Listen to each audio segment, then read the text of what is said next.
Madam City Clerk, are you ready to begin? Yes, I am, Mayor. Okay, we'll reconvene the October 27th Santa Rosa City Council meeting into open session. Madam City Clerk, could you please take a roll call? Yes, thank you, Mayor. Councilmember Dowd. Here. Councilmember Tibbetts. Here. Councilmember Sawyer. Here. Councilmember Rogers. Here. Councilmember Oliveras. Here. Vice Mayor Fleming. Mayor Schwedhelm. Here. Okay, let the record show that all council members are present with the exception of Vice Mayor Fleming. All right, thank you for that. So a couple of housekeeping reminders. Remind all council members, keep your audio on mute unless you're speaking. Staff will remain muted until needing to speak. And then as members of the public join the meeting, you'll be participating as an attendee. Your microphone and camera will be muted. Only today's panelists will be viewed during the meeting. If you're calling in from a telephone and choose to speak during the public comment portion of today's agenda, for privacy concerns, the host will be renaming your viewable phone number to resident in the last 4 digits of your phone number. As we've said before, the City of Santa Rosa is committed to creating a safe and inclusive environment free from disruption.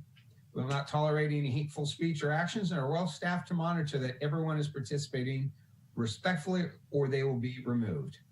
And then effective at tonight's meeting, email public comment and e-comment public comment received by the deadline on the agenda will be uploaded to the agenda item as late correspondence and no longer read into the record. If public comment, emails, and e-comments were received and uploaded to an item, the agenda will be republished so the public and City Council have access to those comments prior to the meeting commencement. Madam City Clerk, could you please explain how public comments will be heard at today's meeting? Yes. As each agenda item is present, the mayor will ask for council comments and then open it up for public comment. The host in Zoom will be lowering all hands until public comment is open for the agenda item. Once the mayor has called for public comment, the mayor will announce for the public to raise their hand if they wish to speak on the specific agenda item. If you are calling in to listen to the meeting audibly, you can dial *9 to raise your hand.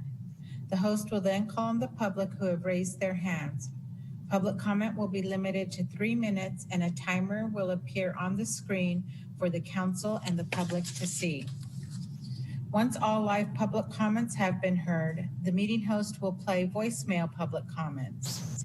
If you provide a live public comment on an agenda item, but also submitted an email, e-comment, or recorded voice message public comment, your email, e-comment, or voice message public comment will not be duplicated or played during the meeting. Additionally, there are 2 public comment periods on today's agenda to speak on non-agenda matters, items 13 and 17. This is the time when any person may address the council on matters not listed on the agenda, but which are within the subject matter jurisdiction of the council. Thank you for that information. All right, Mr. City Manager, item 3.1. Item 3.1. Enhanced Infrastructure Financing Districts, continued from September 29th, 2020 regular meeting. Raisa de la Rosa leading us off. Good afternoon, Mayor Schwedhelm and members of the council. Before I hand the floor over to our financial consultants, Bob Gamble and Chris Lynch, to lead you through information on infrastructure financing districts, I'm just going to give you a little bit of a background on how we got here. So as devastating as the 2017 fires were, they were the catalyst to identifying new and more effective structures to quickly facilitate and really substantially increase housing development that we needed and still need. Ideally in areas that meet our stated public policy goals for increased density, access to transit, and protection of open space, and also to advance and ensure equitable access to housing. As it still is, housing is a key element of our community-wide economic recovery and vitality efforts. And as much as then as now, it's a means by which we can retain and attract our diverse businesses and workforce. One of the outcomes of our early joint recovery efforts with the county was what eventually became the Renewal Enterprise District in 2019, also known as the RED. It's through the RED structure that we researched and discussed various forms of tax increment financing as a means to attract developers, blend private financing and public funds, leverage state and federal grant funds, and facilitate the creation of housing that meets our joint policy goals. As Mr. Gamble will get into, these financing districts can be used for a broad range of projects and needs, and really importantly, can be used as part of a developer's financing plan as a source of funds toward the development of the infrastructure of a project. I have to say it's not the end all for getting the downtown infill housing that we want, but rather this is one more important element to try in the pursuit of our housing goal. It layers onto all of the policy work that you've done over the past 3 years and the efforts you, the RED, our community partners, and the county continue to do. And so with that, I'll hand it over to Mr. Gamble. Thanks very much. Good afternoon, everyone. So what I'm going to provide today is a very sort of brief conceptual overview on how EIFDs work and what they are used for. We also have with us Chris Lynch, the city's bond counsel, who can comment on various aspects of both the process and the substance of this law. So let's go to the first slide. So a quick legislative history for those of you who have watched this over time. The first version of IFDs were passed in the early 1990s, but they were very sparsely used because of the availability of redevelopment as really a better tool at the time. As you all recall, redevelopment was dissolved in 2011. The first version of this legislation was passed in 2014, the Enhanced Infrastructure Financing District legislation. It's been amended several times subsequently. It was originally billed as and intended as Redevelopment 2.0, but it doesn't really work quite the same way and is significantly more difficult to use actually. And so as a result, we've seen a number of districts created around the state, but no actual bonds have been issued so far. And I think that's partly, I'll just say, a reflection of some of the difficulties, the political difficulties of cities and counties working together to make these projects happen. Now let's go to the next slide. So just some key terminology that you'll encounter both in the law and in the application of the law. Enhanced Infrastructure Financing District is a governmental entity established by a city or county that carries out a plan within a defined geographic area to construct, improve, or rehabilitate infrastructure. Part of what is used and created in the creation of an EIFD is a public financing authority, which is a legislative body that governs the EIFD. I know that the city has contemplated using the RED for this purpose in this situation, and we can talk about that more. A key part of the process in creating an EIFD is the development of an infrastructure financing plan, which is adopted by the city and county. It describes the public facilities and development to be undertaken by the EIFD, and it's implemented by the PFA, by the Public Financing Authority. The next slide. This slide is intended just to give a sample of the kinds of uses that are envisioned for EIFDs and are to some extent spelled out in the law. They can be used for the purchase, construction, or improvement of property, for public capital facilities or other projects of community-wide significance. There is the ability to provide capital investment in projects outside the boundaries of the district as long as there is a tangible connection with the work of the district. Some examples of types of projects which have seen investment or are contemplated in the plans are transportation facilities, parks, brownfield restoration and environmental mitigation, creation of industrial structures for private use, projects which implement a sustainable community strategy and transit priority projects, and of course, affordable housing. This is not to be a limiting list, but just a sort of a sample of the kinds of things that can be financed. Let's go to the next slide. The law does contemplate the use of multiple revenue sources that can be combined and utilized in different ways to achieve the goals of the infrastructure financing plan. Private investment, RPTTF monies, which are mostly gone now, of course. CFD taxes are definitely something that can be used as part of the sources of funds for a district. Sales and use taxes can be used, development agreements or the proceeds from development agreements, user fees, city and county special district loans, transit occupancy tax, benefit assessments, contributions from special districts, taxes levied by the EIFD, vehicle license fee, again, this is not to be a comprehensive list, but it's to show that the intent of the law is to be able to combine multiple sources of revenue to achieve public objectives. And of course, grants can be used from various sources. We'll go to the next slide. An outline of the first part of the process. The beginning of this is really beyond what we're doing today, would be a resolution of intention, sorry for the misspelling there, approved by the City Council and other participating entities. The Public Financing Authority is created by the participating entities. The resolution of intention is mailed to every affected taxing entity. Sales tax revenues, motor vehicle in lieu taxes can be included, as I noted before. And then there's the preparation of the plan, which we'll get into a little bit further. So let's go to the next slide.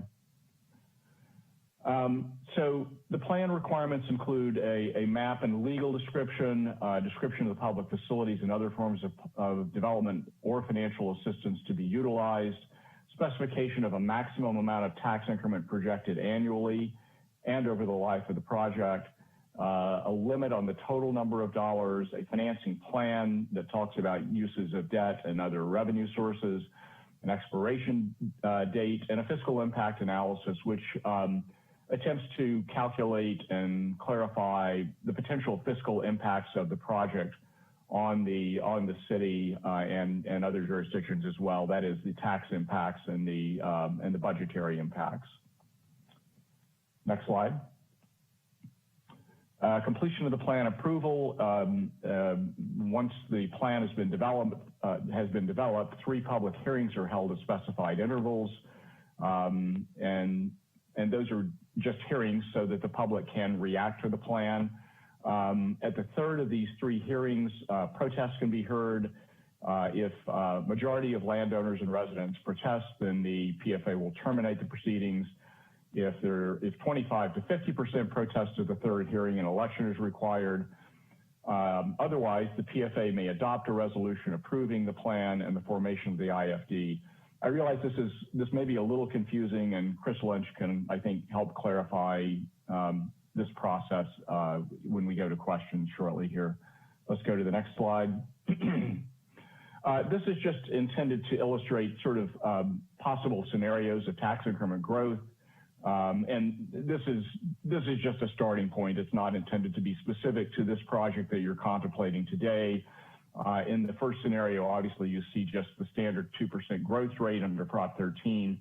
And that typically, you know, in an expansionary economic period will grow faster, depending on levels of private investment.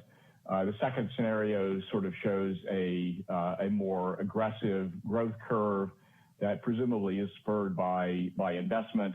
You know, in reality, we know, of course, that these curves are not usually quite as mechanical as they look here. They're usually stepped over time. I think in a typical project, if there is such a thing, one would expect to see sort of a more rapid increase at the beginning of the period, say in years 5 to 10 after the initial investments are made, and then sort of somewhat of a slower rate of growth after that. But again, it depends a great deal on external factors such as the economy. Next slide.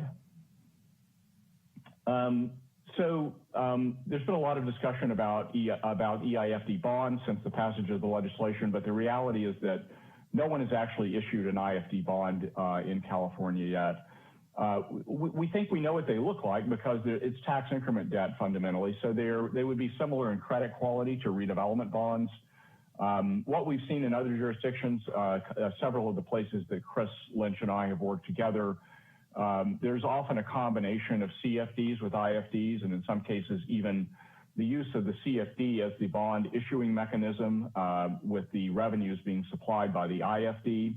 That's just one model. It doesn't mean it's the right model for the situation, but it is one that has been used in other cases. The issuance of the bonds requires the approval of the PFA. That's a change from when the law was initially passed.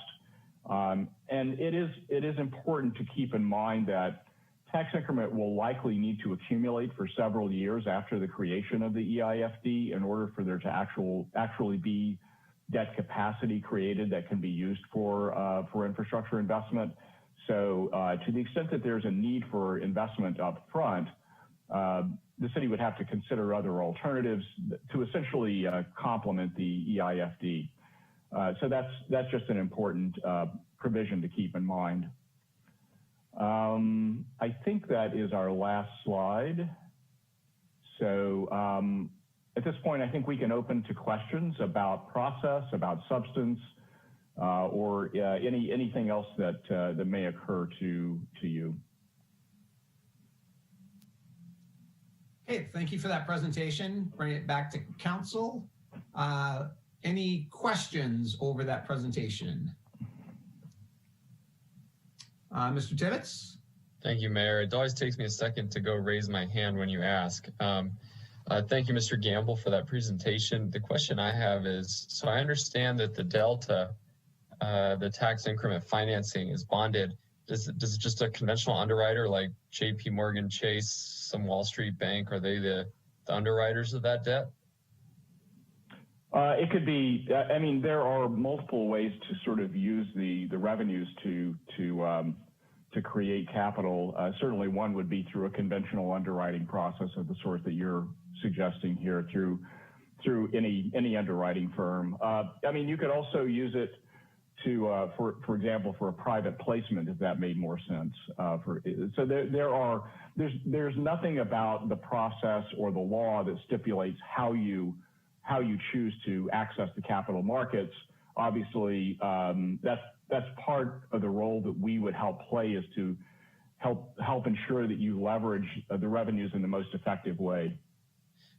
So private placement, I'm not familiar with that term. Can you expand upon that? Sure. A private placement is a process in which, rather than going through an underwriter who would buy the bonds and sell them out in the market, you would place the debt directly with a bank of some sort. Usually, there are at any given point in time, usually between 20 and 30 banks in the market who have an interest in buying debt themselves. I would say in general, that's a less preferable method than going through an underwriter. Sorry, I just lost my screen. I don't know if you can hear me. Yes. Yeah, you're good. Okay. Yeah, so it's a less preferable process because it's inherently less competitive. We wouldn't recommend that as a first choice. We would recommend that you go through a conventional underwriter as the top way. But I just want to make the point that there's, again, nothing about this process that suggests that you use the revenues or the capital capacity in a particular way. It's just that's a separate question. So now the borrower, I understand, can be the city. We can use one of these community projects or projects of community significance, I think the slide said. What about a private developer? And I'm asking these questions because I'm one of the city's representatives on the Renewal Enterprise District, and a lot of what we're doing over there is trying to just help developers build out our downtown in an infill and transit-oriented way. Can a private actor be the borrower or the beneficiary somehow? Well, I'm going to ask Chris Lynch to weigh in on this as well, because it's a matter that also brings federal tax law into play. But So Chris, I'll start out and then you can correct me. I believe that within the law, you can use this to invest in private projects that promote public purposes. But if you do that, I believe that you do have to consider the potential impact of federal tax law and whether you essentially ring the bell on taxable debt rather than tax-exempt debt, which there's nothing wrong with doing that. It just is a higher cost of borrowing. Chris, do you want to comment on that question as well? Sure, thanks, Bob. The other thing to say was that most development projects have usually two elements. They usually have a private development element component, so the private facilities, and then there's usually some kind of public infrastructure cost to their project. So one thing that we typically would use tax-exempt financing, in particular either Melrose special taxes or these types of tax increment financing districts, is to pay the public infrastructure side of the equation, bringing down their cost of capital to build the public infrastructure that goes with their project. So that's a definite yes. Bob's right, the EIFD law does allow some specific types of private improvements to be financed as well. Thanks, you guys, because the Renewal Enterprise District, it may be receiving a large sum of money. The city of Santa Rosa is receiving a large sum of money through our PG&E settlement funds.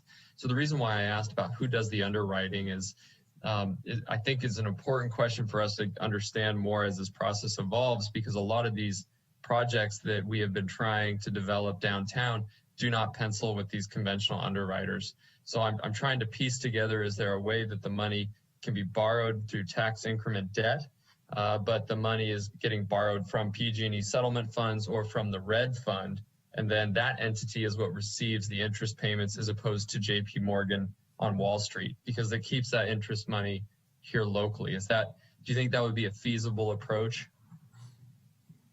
Well, I think you're talking about who the identity of the purchaser of a bond would be. And so I don't know if those entities you just described meet that criteria. So we'd have to think about that. One option, sometimes cities buy their own debt. So the city might buy the debt of the EIFD with those funds. And that's a possibility depending on what kind of conditions come with those funds. Most typically these types of revenue streams end up being combined with those other types of revenues to be different parts of the capital stack. But typically it's cheapest to get those bonds being purchased out by traditional investors. Okay, well, in the future, I'd love to explore that possibility more of buying our own debt, because again, this is getting too complicated for me to track, admittedly, but I think if there's a process where we're buying that debt and we're then becoming the beneficiaries of the repayment somehow, because usually repayment debt comes with interest, I think that's an important thing for the city to explore. And by the way, to Bob's point, typically when you're talking about purchasing your own debt, that would be taxable debt. So because you're not a beneficiary of paying taxes on interest because you don't pay taxes. So yeah, there's a lot of factors that we can work through and figure out what's the most economically efficient way to use these funds. Agreed. Great, Mr. Rogers. Thank you, Mr. Mayor. My questions were actually kind of similarly in line with what Jack was just asking about, but specifically, walk me through some of the main differences between an EIFD and Melrose, and how Sure. How functionally, how different are they? Sure. I'll take a first crack at it, and Chris may want to chime in on this one as well. So they are pretty fundamentally different. The EIFD debt is secured by this revenue stream, which is created as assessed value grows, and that increment in assessed value creates an increment in revenues. That revenue stream is then essentially sequestered, if you will, and can be used for the repayment of debt. So that is, if you think about it, it's based on incremental growth in tax revenues. So keep that in mind for a moment. Then a CFD is based on a special tax, which is imposed on a development parcel, and essentially the private entity or private entities agree to pay an extra tax amount. So in Prop 13 terms, again, to contrast the two, tax increment is under the 1% cap under Prop 13, whereas the special tax for the CFD is above the 1%. So it's an extra tax that's imposed over and above the 1% on just those development parcels. And so then that extra revenue created by the special tax can be used for to leverage debt that is used for public infrastructure investment. They are different in a number of ways. Credit quality, CFDs are typically unrated debt, but there is a well understood market in California for that debt. So even though it's not what you would call the highest quality debt, it is well understood in the market. The tax increment debt, when it was being issued under redevelopment, was a higher rated form of debt. It actually has a higher coverage requirement also than the CFD bonds. And I apologize if I'm talking in some sort of jargon here that may be confusing, but just trying to give you a quick summary of the differences. So the other thing about the CFD debt, in addition to the special tax, it's also secured by the value of the property itself. So if there were a default on the bonds, the bondholders would have a fallback to the value of the property as essentially a way to repay the debt. So having probably utterly confused you, I'll stop there for a moment and see if you have questions. No, actually, I'm most familiar with Mello-Roos through the way that it applies in the PACE program, right? Oh, okay. And the way that it is tied to an individual property through much of the same mechanisms that you're talking about here with the EIFD. And what I'm trying to suss out, and it's a little bit back to Jack's perspective, is can an individual create their own essentially EIFD for the purposes of one project? Or is it generally agreed that it's better for the city to create some larger EIFD to capture multiple projects that fall within it? So Bob, maybe... Yeah, go ahead, Chris. Yeah. I was just going to step back really briefly to the CFD question to make sure you understand what are the thing.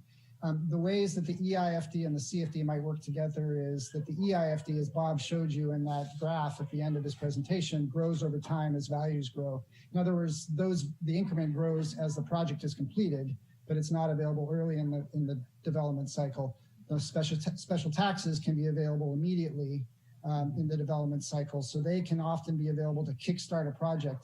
One thing to point out is the EIFD law allows the city to allocate a portion of its RPTTF funds to the EIFD, and that is also one opportunity to kickstart a project because that money is available immediately. It's not dependent upon increases in assessed value. The other thing is the EIFD law doesn't contemplate that a developer or a builder could create an EIFD itself. It's the city that has the authority to create the EIFD. The city can allocate the increment to a particular project to assist it in its development, but it is always going to be the city that's forming it. It's always going to be the city that's allocating its property tax, sales tax, RPTTF, or motor vehicle in lieu fee revenue to that EIFD for purposes of financing that discrete list of improvements. It can benefit the developer, but it's still the city that does that first part. And can the city do multiple EIFDs within the city jurisdictions? It can, but Bob described the credit for the EIFD. The fewer properties you have in a financing district, the worse the credit is because you're taking unique risk to a particular building or a particular project. So what might make sense is to have a larger EIFD. If you have a downtown area where you're planning to do to assist a number of projects, do a larger EIFD and choose how you allocate the revenues to specific projects when you have them, but don't necessarily limit the EIFD just a particular area. Yeah, and I'm asking specifically because of the process for the formation of the EIFD and the public vote that has to happen from folks. So sometimes, I think about it in terms of how we do our parking districts as well. Sometimes drawing a parking district based on the people that are interested in utilizing it makes it easier for you to move forward in that process. Obviously, very different a parking district versus the finance mechanism, but in terms of the creation of the district, it's very similar. That's kind of why I'm asking that question. Yeah, so CFDs have a vote. You have to have a 2/3 vote of the qualified electors, which is registered voters if there's more than 12 of them, or landowners if there aren't registered voters. For the EIFD, the way it's set up, there's no vote required unless, as you go through the sequence of the 3 public hearings that Bob talked about, you don't run afoul of the 50% plus one protest, but you still have 25 to 50% of protest. Right. In that case, you have to have an election, but otherwise you don't need an election. Right. Understood. And on the question of the willingness of participants to join an area, I think there's another big difference between a CFD and an IFD is, remember when you're creating a CFD, the landowners have to have a clear incentive to do it because they're agreeing to tax themselves at a higher rate. You don't have that particular issue with an EIFD because they're not paying any more tax than they would otherwise. So their incentives are somewhat different with those two mechanisms. Okay, great. My last question for you: you mentioned that no bonds have actually been sold related to EIFDs, even though a number of jurisdictions have created them. And I'm wondering why. Yeah, it's a good question. There's a bit of data out there because there are a number of districts. I think I would say it's a little bit of a fear of the unknown. Since nobody does it, nobody wants to be the first to do it. My own view, as someone who was involved with redevelopment debt for many years before that went away, is that this acts and talks and quacks a lot like a redevelopment bond. So I don't think it's going to be viewed very differently in the credit community. I think the same credit considerations would come into play. And so I don't think it's anything to be afraid of. But it is, it's important to point out that literally no one has done it yet. So I think that's probably the main issue. It's also, I think, the timing issue, Bob, because the increment doesn't arise until later in the project cycle. It may be that the projects that started being, the EIFDs that were formed in 2014 and it's in anticipation of using it, they just haven't matured to the point where they have enough increment. That's a good point. Bob and I are working on a couple of large master plan projects in San Francisco together where they're using CFDs for that early money. Tax increment is kicking in later on, either as independent bonds or as a source of funds to pay off the Melrose bonds and give the landowners a credit against their special tax. But by definition, it just takes a while for the increment to show up. Right. And so, Raisa, I guess this is a question for you. Is sort of the thinking and part of the presentation potentially utilizing the Renewal Enterprise District to kick things off until that increment starts to show up and using that as a way to help finance some of our housing projects downtown? Exactly. Yeah, this is what we started talking about back, I think the first time the RED reviewed this was back in April of 2019 for exactly that purpose. Yeah, great. All right, thank you so much. Mr. Sawyer. Thank you, Mayor. I'm curious as to the costs. What are the upfront costs, and does that have anything to do with the number of EIFDs that have been developed in the state? Are some of these costs considerable? Just sort of the cost of starting a project, you mean? Well, just getting ready, setting up an EIFD. Right. Yeah, I mean, there is some cost and some brain damage associated with it. It's basically, a financial advisor. It's your lawyers. I would say the single biggest cost is probably the creation of the plan. And typically, there's a consulting firm of some sort hired to help you develop the plan, to articulate it clearly, to put it on paper in a way that gives you the best chance of success as you move forward. So there is some transaction cost.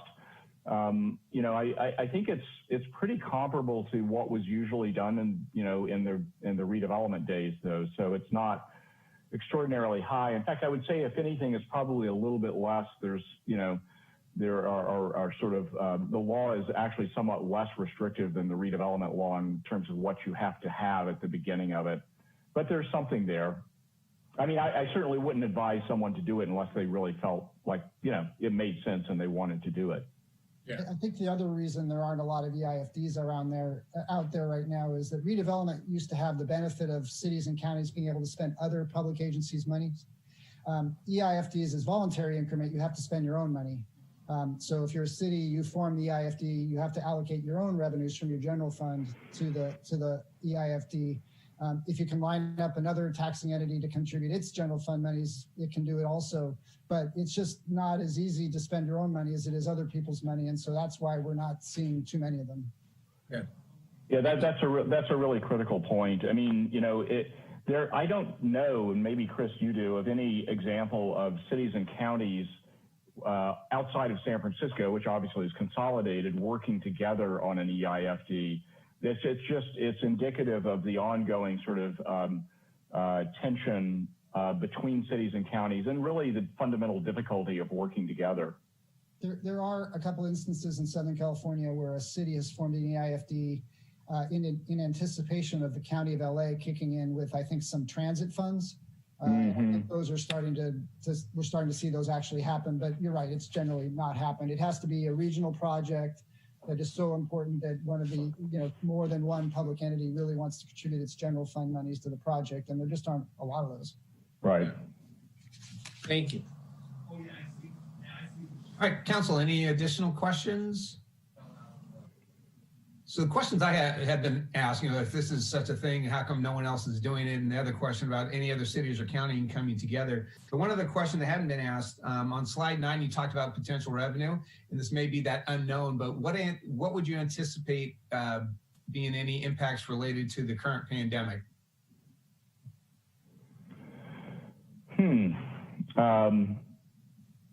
I think I would start by saying I don't know, to be perfectly honest.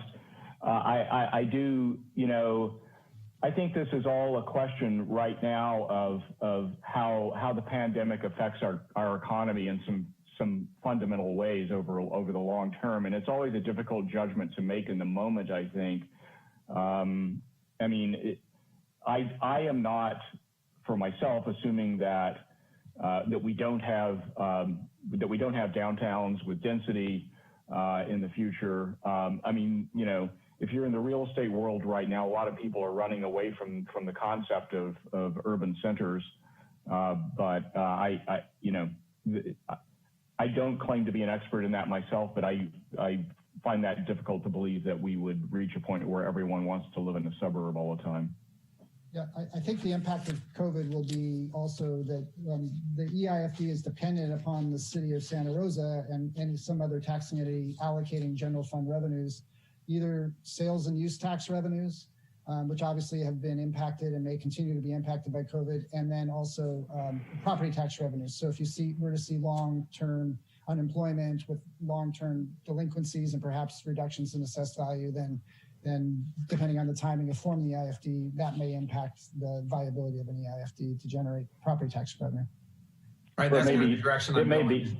It may be a timing issue, you know, starting, although I just, you know, to play devil's advocate, you could look at it the other way. If you're in a period of recession and you're counting on tax increment growth in the future as a way of creating debt capacity, one might argue that it's a good time to do it when property tax values are depressed, with the expectation that they go up in the future when prosperity returns.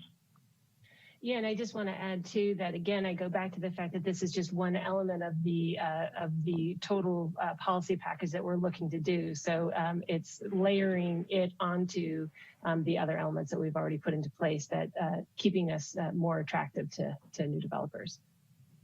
But if you're a property owner within this EIFD, there is going to be an impact to those property owners, correct? I think for Bob's presentation, it depends on what model you go after. Well, yeah, actually, I mean, if you're just using the EIFD, you're not going to pay any more taxes than you would have otherwise paid. So for you, it's literally a benefit. You're getting more investment in the area in which your property is located than you would have otherwise, but you're not paying any more for it. So in that very basic sense, I think property owners are kind of incentivized to support something like this. Great. Thank you for that clarification. And then also completion of the plan approval. If we do have more than one entity engaged with that. So when you said 3 public hearings, would that be the Public Financing Authority holding those 3 public hearings? Yes? Yes. Okay, thank you. All right, council, any additional questions on this? Mr. Dowd.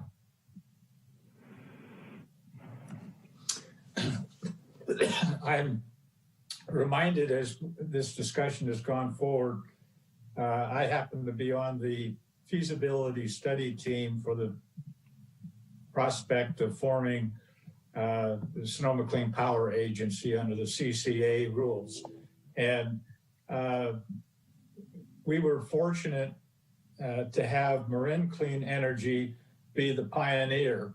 And they were very helpful after they'd been in existence for probably about a year.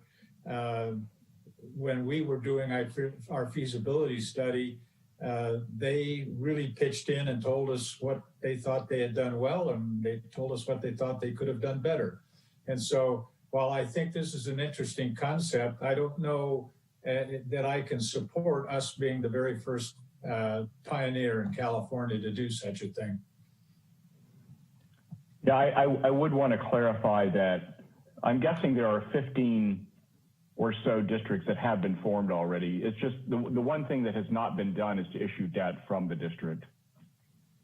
Yeah, San Francisco, because of their significant master plan projects on Treasure Island, Hunters Point, along their waterfront, and because they're a city and county, they control a large amount of the property tax dollar, something like 65% can be allocated to an EIFD. So they have formed IFDs under their own specific IFD law that was approved by the legislature. They have approved an Infrastructure Revitalization and Financing District, or IRFD, for the Treasure Island project. There's been a lot of work done on forming those projects. City of West Sacramento's formed one. I don't know what the status of their project is, but I don't think you'd be inventing the wheel with any IFD. It's just it hasn't issued debt. Right.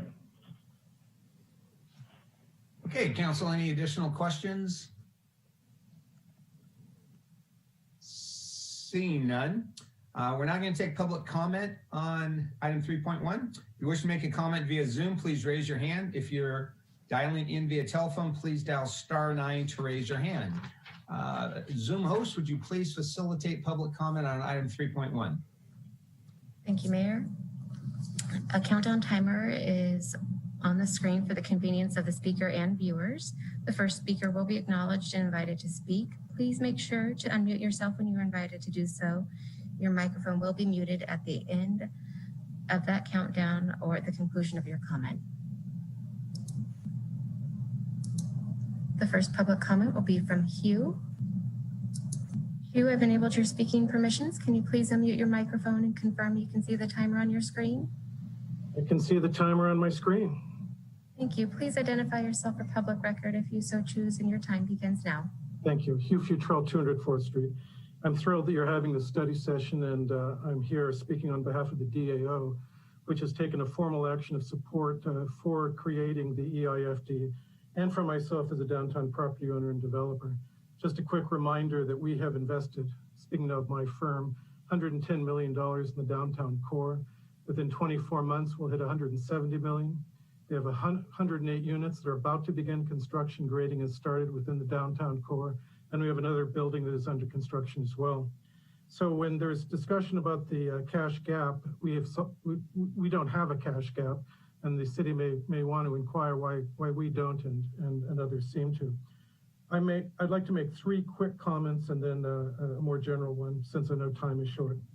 First, the EIFD is a poor mechanism for market rate, project-specific subsidies for a variety of technical reasons, and I strongly encourage the council to pay attention to the EIFD as a community-wide infrastructure project that involves public works and other sorts of investments, which can create a powerful environment downtown to attract outside investment, which, apart from my firm, has largely not occurred. EIFD is simply not a cash gap mechanism for project specifics. It simply is not. And there are technical reasons why that is the case. The RED is not either, for technical reasons. Now, for affordable housing projects, different story. I'm talking now about market rate projects. Secondly, you have a wonderful opportunity now with the county to begin to put this together That's been an issue in the past. This requires two jurisdictions. Your own tax increment income or your share of tax increment income would be relatively trivial. In order to launch the district, you do need the county involved. I know you've been working on that. I think that's very good. I would also make a comment, Dick. There is 30 years of redevelopment models to show how, from a practical standpoint, this can work. There are technical differences between EIFDs and redevelopment, but they are relatively limited differences. So you would not be pioneering if you move forward. You've just spent a great deal of time on the station area plan. The EIFD is more important by a multiplier. And we have specialized knowledge, as the city manager is aware. Our background in development and public finance on both the public side and private side is what informs my conclusion. This is the most powerful vehicle you have to rejuvenate the downtown. And I hope you will proceed, and so does the DAO. Thank you.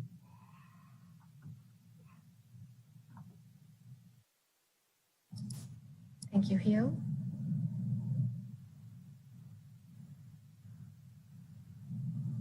Again, if you wish to make a public comment on item 3.1, the EIFD, please raise your hand now via Zoom.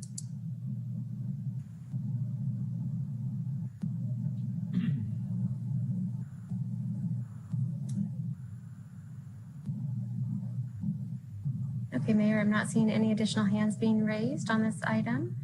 I will go ahead and move along to the voice message public comments, which there were none. Likewise, we received no email and no e-comment public comments on this item. Okay, thank you for that. Bring it back to council. If I could start maybe with Rosa, could you frame the question you would like or feedback you would like to hear from council on this item? Well, honestly, it's just simply, is this something that the council has the desire to pursue? And then we would go into the various elements of it as Bob and Chris have laid out. Great, thank you for that. Okay, I'll just go around. Mr. Sawyer, you're first on my screen.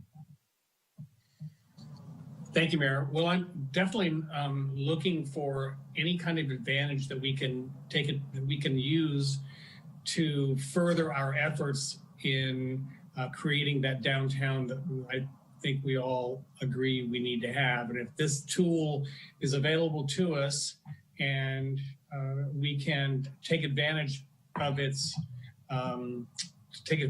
value, I'm in favor of moving forward. Okay, thank you. Mr. Rogers. Yep, I'm in complete support of it. Let's keep moving forward, and I don't mind that nobody's figured out how to do it yet. Let's be the first ones. Great. Mr. Tibbetts. I'm good with it. Raisa, my only question is I know that you're busy with a lot of other things these days. What will pursuing this, it'll be at the expense of what else, I guess, is my only question. Honestly, thank you for the question. It would be actually in support of some of the development items that we're pursuing and that are top on my priority list. So you'll be hearing another thing later this evening. Once we get that project rolling, it really frees me up a lot to focus on the development projects. Okay, sounds good. Mr. Dowd. I'm in favor of doing more research and moving forward with this with the stipulation of what I said just a few minutes ago, and it was responded by the consultants that we wouldn't be a pioneer, but I thought at the beginning of this presentation it said none had been formed previously in California under this concept. So I'm a little bit nervous, but willing to have us go forward and investigate it further. Thank you. Mr. Olivares. Mayor, we've done a lot to help our downtown move into the future. And I think this is a logical next step, is having this new, what I think is an amazing tool to get us there. Thank you. Vice Mayor Fleming. An enthusiastic yes. Thank you. I'm also very supportive of this. This is done. I think it's going to do a lot. It's another tool that'll help us. And this is just another thing that's going to help us continue with the progress that we are making downtown. It's also enhanced my acronym vocabulary. So I really appreciate that just to throw more things into the brain to keep straight of. So thank you also the priority for you, Rise, and your team for bringing this forward, because it really is, I think, another step in that right direction, is that we really are making a difference for the city of Santa Rosa. So thank you for that. Do you need anything else, Rise? Are we good on this item, or Mr. City Manager? Well, from my perspective, we're good, and we'll work through the Economic Recovery Task Force or the Economic Subcommittee and bring forward a timeline for you. Great, thank you. And Bob and Chris, thank you for the presentation, providing that information, very helpful. And with that, we will now recess and reconvene the City Council meeting at 4 o'clock. Thank you all for your participation.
Madam City Clerk, are you ready to start? Yes, I am. Great, thank you. Okay, we will reconvene the October 27th Santa Rosa City Council meeting. Can we please do a roll call? Yes, thank you, Mayor. Councilmember Dowd. Councilmember Tibbetts. Here. Councilmember Sawyer. Here. Councilmember Rogers. Here. Councilmember Oliveras. Here. Vice Mayor Fleming. Here. Mayor Schwedhelm. Here. Let me go back. Councilmember Dowd, are you with us?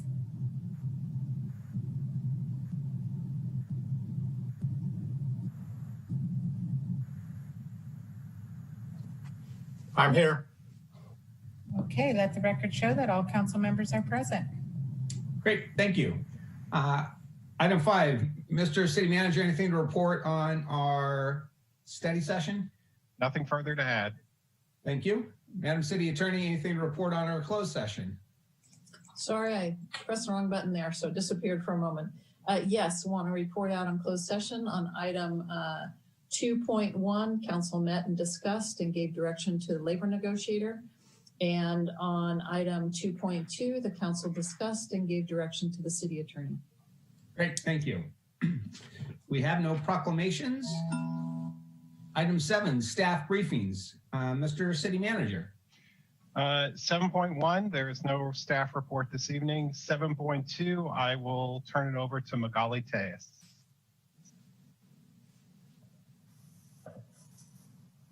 Good afternoon, Mayor Schwedhelm, members of the council. Thank you for this opportunity to briefly go over an update for our community empowerment plan. And I just wanted to showcase the slide here. However, I do want to note that this slide or the next slide were not provided to council ahead of time, but staff will help us post that after the meeting. So I just wanted to quickly go over sort of our process for community to better understand where we are. We have been receiving quite a number of questions about this, and I just wanted to let everyone know where we are. Right now, we are going through the transcribed documents, I should say, of the council meetings that took place in June and July. And we're also working with the summaries that were provided and are available to community on our website, on the city page website that summarize the conversations from the listening sessions. Those are available. We'll be wrapping up the sort of research end of that portion on the 30th. And then we're going to be developing a draft report as a result of the fires that have happened, Wall Bridge, Glass Fire. Some of our listening sessions do take place with community members who, one, do not have adequate access to broadband, and also may not be very familiar with Zoom functionality. So they do take place in person. They are in small groups. We take all sort of safety measures necessary for COVID. So some of those planning sessions have moved over and have been rescheduled, and we have until November 15th, and that's when we'll sort of end, holding those sessions for the report, and I'll give more information about that. So the deadline, what we're going to do is once we develop the report on the 30th of November, we're going to then have the full report translated, give it back to community who participated, make sure that it's accurate, that it reflects the information that they had given to us at the listening sessions. And then we'll go ahead and send it over, send it in the draft form to our Community Empowerment Task Force, which will then give some, feedback.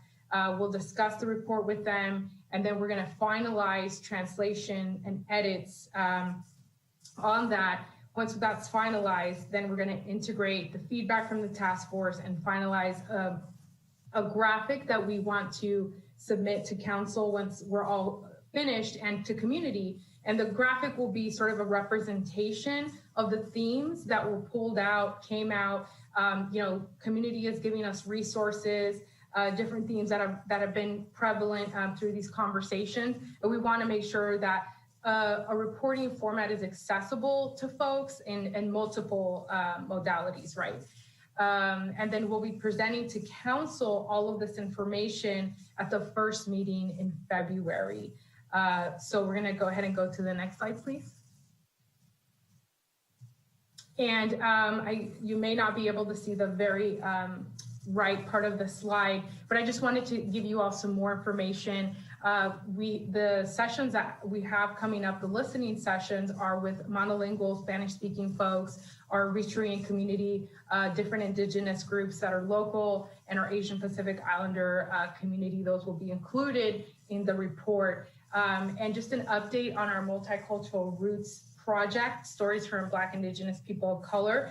That will be launching on November 5th. Granted, we don't have any fire emergencies. We do, of course, give priority to all communications having to do with fire.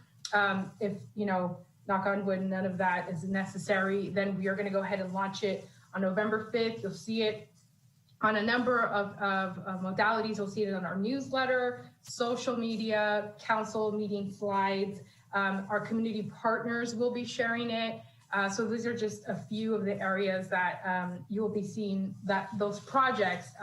We have been receiving a lot of great questions and feedback so far. All the way on to the right is our Ethnic Studies with the COP, which has launched already with our cohort through our distance learning programs. And we started that on the 20th of this month. And we have 12 to 15 youth, and their grades 3 to 6, and it's a 6-week pilot program. At the end of it, we will be surveying the youth, surveying our staff and our officers that participated to make sure and just get an idea and be able to report back to council, sort of what came out of, if this made an impact for these young people, if it made an impact for the officers involved, for the staff, and just kind of continuing on some of that work with visibility. So that is the end of my report. Thank you.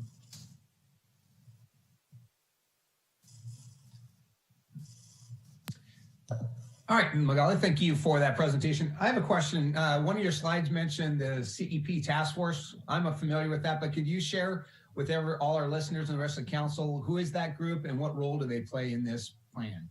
Sure. So that group formulated before I came over to the city, and it was sort of the initial folks who were able to put together this plan.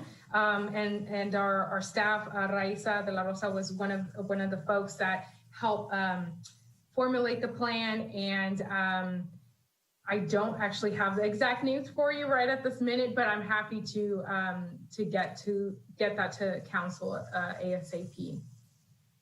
So again, what role will they play? So you talked about combining all the, here's the comments, then you go back to this task force, and then what, they're going to discuss it and move forward? Yeah, so we want to, once community has given us feedback, then it would go to the task force, and we would, hope to get maybe some further recommendations to consider based on what community has said and the resources available that the city, maybe programs that I may not be familiar with, being so new to the city, or other resources that we could plug into the staff recommendation end. Great, thank you. Council, any questions on that report? Seeing none, thank you for it, and can't wait to see the product in February. Thank you. Mr. City Manager, 7.3. 7.3, Glass Fire Update. Kimplin Robbins, Assistant Fire Marshal, is going to give us an update on some of the work involving recovery. Thank you, Kimplin. Thank you. Good afternoon, Mayor, Vice Mayor, Council members. First, I want to introduce myself. My name is Kimplin Robbins, and I'm one of the Assistant Fire Marshals for the San Jose Fire Department. I, along with Assistant Fire Marshal Paul Lowenthal, who is also on the meeting, are the leaders of the city's Glass Fire Debris Task Force. And we've been working closely with the joint County Debris Task Force in an effort to maintain consistency in our messaging and activities within our respective communities. PED, Water, Public Works, the city's attorney's office, Fire, and PD have all been working collaboratively to facilitate a successful recovery operation. So first, I want to talk about the two phases. The first phase is the household hazardous waste, or HHW, removal. Cal OES will be the state agency managing the phase 1 activities. They're going to be utilizing the Department of Toxic Substance Control, or DTSC, for the sweeps, and they're planning to commence work next Monday, November 2nd. Every parcel in CAL FIRE's damage assessment, or the DINS report, that was identified with damage will be required to participate in the sweeps. Phase 2 is the removal of the remaining structural ash and debris, as well as soil testing to ensure the site is clean and safe for the rebuild process. Phase 2 can only initiate after phase 1 has been completed. Cal OES has announced they will have a phase 2 state-sponsored program, and it's slated to begin the beginning of December. At this stage, residents may opt into the state-managed debris removal process or opt out and apply for the city's private debris removal process. And more information on both of those phases, as well as all the forms that we'll need to utilize, are going to be available at srcity.org/glassfire. We are working on finalizing those documents as we speak, so we should have those up shortly for everyone. So in the last few weeks following the fire, our team had been meeting multiple times, or still is meeting multiple times a day, working on several items to ensure our residents receive information in a timely manner. At this time, we've updated all the forms and applications for the opt-out private debris removal process. We're finalizing the DINS and PED residential structural habitability report, and we're finalizing that for public use. And we're working with the state and county to coordinate the phase 1 and phase 2 of the debris removal process. Just a little snapshot, during our daily check-ins, the task forces give situational report updates. We get those from PG&E, the Watershed Task Force, and we get parcel reports from the city and county. We also follow up on any actionable items, and those include phase 1 and phase 2 items, damaged trees, best management practices, and communications and outreach, along with some other items that come and go as needed on the agenda. So with that, I just wanted to give a quick overview, introduce myself, and say that it is and will continue to be our priority to keep our fire survivors and community members up to date with new information. And we're going to continue to work with the county and state to make the process as seamless as possible. We learned many valuable lessons from the 2017 Tubbs fire, and we're using that knowledge and experience to provide a successful program for our residents for this glass fire. And with that, that is the end of my report, unless there's any questions. Great, thank you for that presentation. Council, any questions?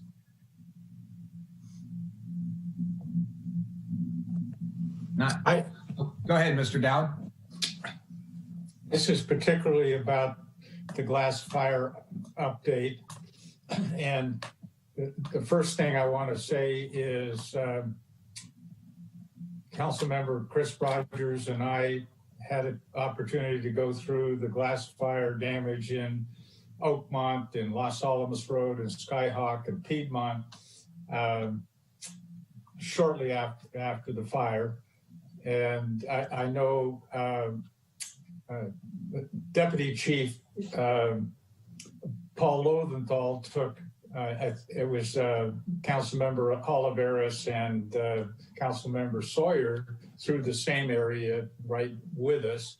But the important thing was to recognize what a great job members of our city staff, whether they were fire department, police department, water department, transportation, and public works, did do this, how much they've learned since the fire of Tubbs fire since 2017. And I've had a conversation with City Manager McGlynn and Mayor Tom Schwedhelm to come up with a way to show our collective appreciation for the great job that they did. They saved a lot of this community in ways that is unimaginable until you really see what they did. So. Thank you, Mr. Dowd. Any other questions? I had one, Kemlin. Had an occasion to drive down Highway 12 through Oakmont on Monday and noticed there's the PG&E staging area, and then a lot of the trees that you had mentioned are coming down.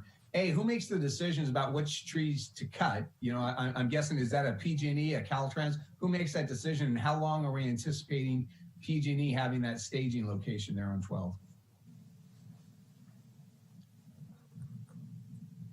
Do you want me to jump in? Go ahead. Yeah, so PG&E is there for two different purposes. One is for restoration of their services, and then two is for their wood program. So PG&E has identified two different types of categories that wood falls into, or the dead and dying trees that they've determined to be a loss following Arbus report. And they're categorizing them as a phase 1 tree and a phase 2, a P1 and P2. So the P1 trees, they've got out of several thousand, only about 200 or so left to complete. And then in the P2, they have several thousand, and they're just starting to get to work on those. So it has been moving relatively quickly. The volume of inspections and miles that they're going through is pretty impressive. There's some differences that we've noticed this time. Wood was eligible for a removal program. I'm sure you remember a lot of the feedback we got from Coffee Park residents was the status of the trees that were removed. We leaned into that pretty quick on PG&E this year. And right now, they're removing everything under 4 inches in diameter. But anything that's left on private property is ultimately they're going to leave for the property owner to dispose of right now. We're still working through the final timelines, but they are moving quickly. I know that they're going to be there long enough to where DTSC is not able to use that land for their setup of the phase 1 household hazardous waste removal. So that did kind of give us a snapshot of how long they'll be there. We anticipate DTSC will be setting up their camp potentially off of Montgomery and Channel Drive for a small little setup there. And that may be going into effect as early as next week. Great. Thank you, Paul. Helpful information. Anything else on council? Again, thank you so much for the report. And I want to echo Mr. Dowd's comments. Everyone's doing a fabulous job. The whole team Santa Rosa, very well represented. Thank you. Mr. City Manager, 7.4. 7.4, Public Safety Grants, Chief Navarro presenting.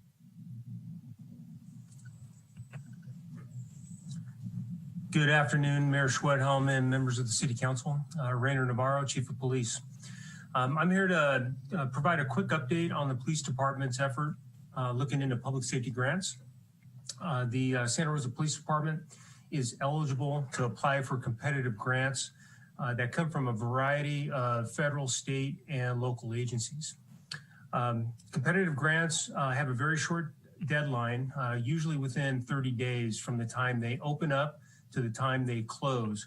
So it's very, very quick. And it does not allow for time to come before council for approval prior to submitting an application. However, we do come before this body for final approval and acceptance of grants in excess of $500,000. In the past, we have received grants from several agencies such as Department of Homeland Security, the Office of Traffic Safety, California Office of Emergency Services, and Alcohol Beverage Control to address different issues that we see in public safety. Grants do provide us with opportunities to create and deliver innovative programs that aren't possible with our current funding. We are currently awaiting announcements right now of grant opportunities from the federal government through the Office of Community-Oriented Policing Services. Those usually take place sometime between winter and springtime. Grants such as federal grants and also state grants allow us to address several police department priorities, such as traffic safety, emergency response, and technology. We also anticipate opportunities to address city council priorities, including community safety, environmental cleanup, and areas around your crisis response priorities that you've created in public safety priorities and reform, fiscal stability and funding, homelessness, and inclusion and equity. Some of the examples that we've had of grant funding in the recent past include purchasing safety equipment. For example, this last year, ourselves and also the rest of the city have applied and they've received COVID supplies. And those COVID supplies have assisted us in maintaining our equipment in a safe manner that makes it safe for both our employees and the community. We've also received grants on traffic education, safety, and enforcement. This has allowed us to address DUIs, safe seatbelt education, and then most recently, issues around the sideshow events that are occurring on a weekly basis. Excuse me. Another award grant that we were just awarded a few weeks ago is a grant to allow us to work with our community partners in creating and training sworn and civilian staff in racial profiling and implicit bias, community policing, and cultural diversity training. So we're very excited about that. We also anticipate further opportunities to address staffing for special programs and projects in the areas of environmental issues and illegal waste disposal, power safety shutoff equipment, and emergency preparedness. We're hopeful that we can seek grants for mental health and homeless crisis intervention, community engagement, and recruitment. Grant funding, if received, is a one-time allocation. It usually has no impact on the general fund since it is not part of the general fund revenue, and it's only used for approved grant activities. We usually focus, or we have focused in the past, on grants that do not require a match from the city, but there may be some opportunities in the future that will come available that the department may look into to address certain things like mental health reform and homeless issues. Again, the police department, if it is awarded grants above $500,000, will come before council for approval. We look forward to updating you in the future on these programs that promote the department's mission to make the city a safe place to live, work, and play, and also the city's mission to provide a high quality public services and cultivate a vibrant, resilient, and livable city. That is the end of my report, and I'm happy to answer any questions if you have any. Thank you. Great, thank you, Chief, for that presentation. And I would just add, please don't hesitate to ask if any assistance from City Council, from myself or anyone else to support any of those applications. We're more than happy to help. Council, any questions from Chief or for Chief Navarro? Not seeing any. Thank you so much for that update. Mr. City Manager, are there any other reports, staff briefings? No more staff briefings for this evening. All right, thank you. We're now taking public comment on item 7, staff briefings. If you wish to make a comment via Zoom, please raise your hand. If you're dialing in via telephone, please dial *9 to raise your hand. Madam Zoom host, would you facilitate public comment on our staff briefings? Thank you, Mayor. Countdown timer will appear for the convenience of the speaker and viewers. The first speaker will be acknowledged and invited to speak. Please make sure to unmute yourself when you're invited to do so. Your microphone will be muted at the end of the countdown or at the conclusion of your comment. Again, this is for public comment on item 7, staff briefings.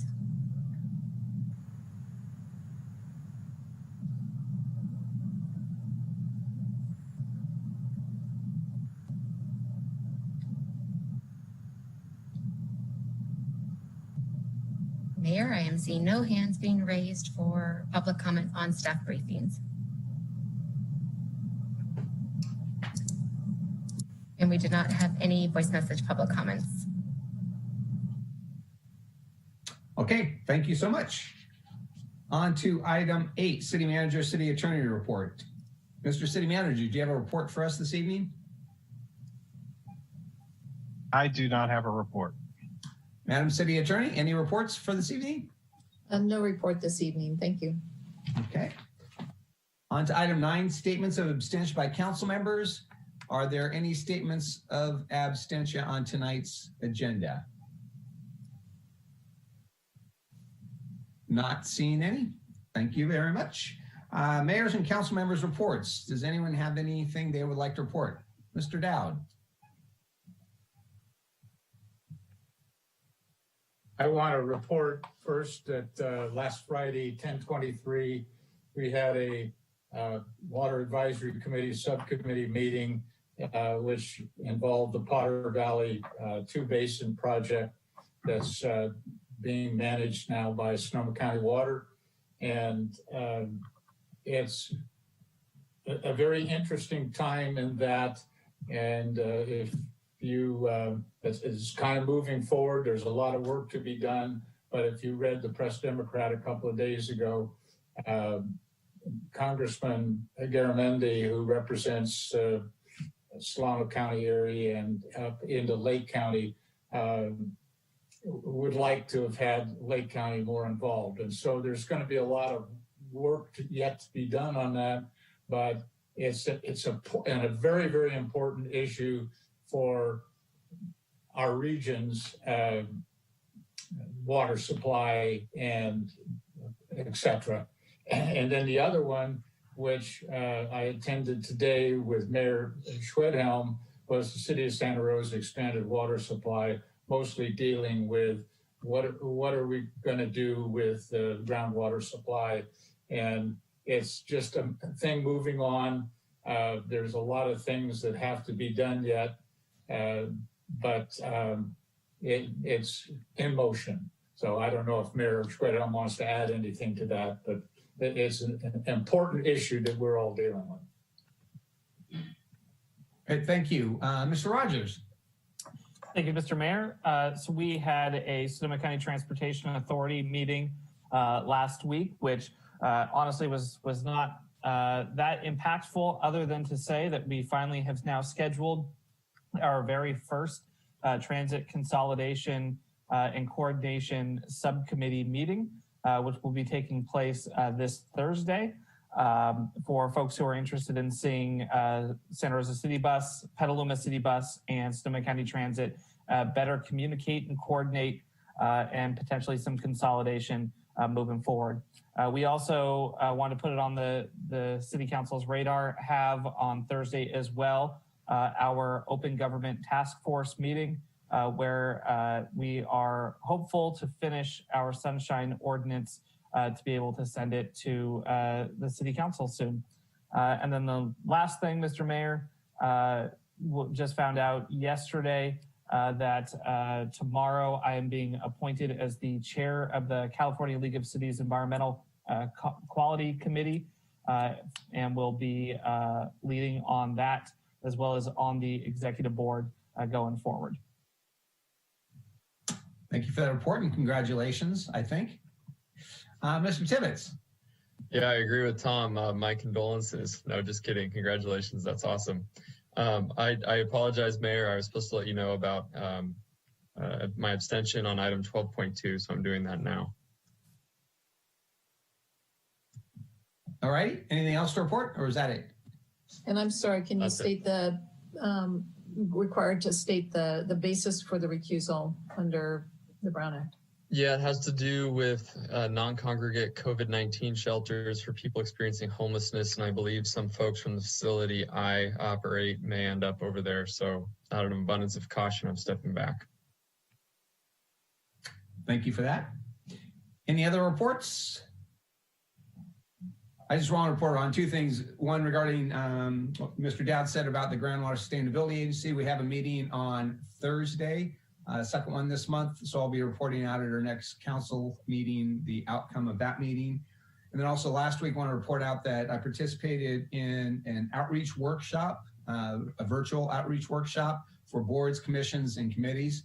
Mr. City Manager, I want to thank all of the city staff that participated on that, and the boards and commissions. Many of the chairs also supported and made comments with that. So if there are members of the community who are listening to that, feel free to go to the city's website. You could watch that webinar and hear what each of the boards, commissions, and committees do to contribute to the success of the city of Santa Rosa. It's a great opportunity to get involved with.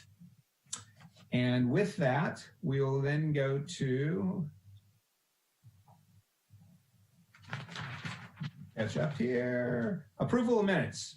So we had 2 sets of minutes from May 19th and June 2nd. We'll start with 11.1. Are there any adjustments or corrections to the minutes from the May 19th meeting? Seeing none, we'll accept those as submitted. And then 11.2, the June 2nd minutes. Any additions, corrections, deletions to that one? Seeing none, we'll also accept those as submitted. Mr. McGlynn, consent calendar. Item 12.1, resolution, environmental services and preliminary engineering, architectural design, professional services agreement for the relocation and reconstruction of Fire Station number 5. Item 12.2, resolution, ratification of the purchase order for procurement and ongoing use of hotel rooms and appropriation of related funds for the provision of non-congregate shelter for at-risk sheltered and unsheltered persons during the COVID-19 pandemic, and authorization for the city manager to procure rooms through December 31st, 2020. Item 12.3, resolution, removal of assessed single-family residential property in Railroad Square Community Benefit District. Item 12.4, resolution, professional services agreement with the Plural, a California corporation, to provide landscape, architectural design, and engineering services to amend the master plan and prepare construction documents for Dutch Floor Neighborhood Park.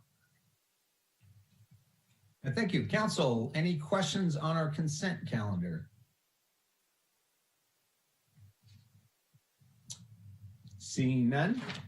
So get my right page here.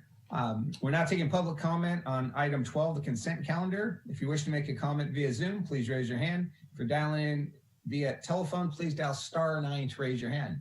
Madam Host, would you facilitate public comment on item 12? Thank you, Mayor. As you can see, a countdown timer has appeared before the meeting for the convenience of the speaker and viewers. The first speaker will be acknowledged and invited to speak. Please be sure to unmute your microphone when you're invited to do so. At the conclusion of your comment, your microphone will be muted.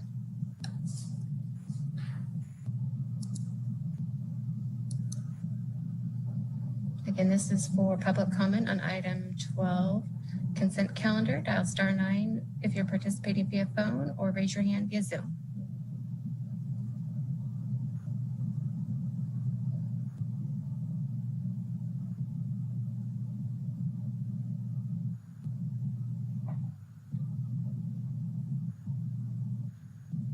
All right, Mayor, I'm seeing no hands being raised for consent, and we did not receive any voice message public comments on this item.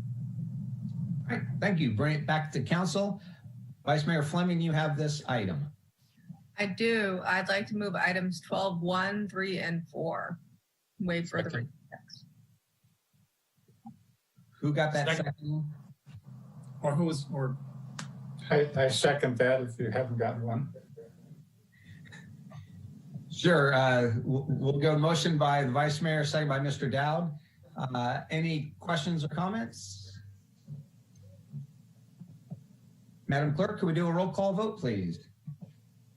Yes, thank you. Councilmember Dowd? Aye. Councilmember Tibbetts? Aye. Councilmember Sawyer? Aye. Councilmember Rogers? Aye. Councilmember Oliveras? Aye. Vice Mayor Fleming? Aye. Mayor Schwedhelm? Aye. That motion passes with 7 ayes. Thank you. And now I'll move item 12.2. second. Motion by Vice Mayor, second by Mr. Sawyer. Roll call vote, please. See, 1 moment.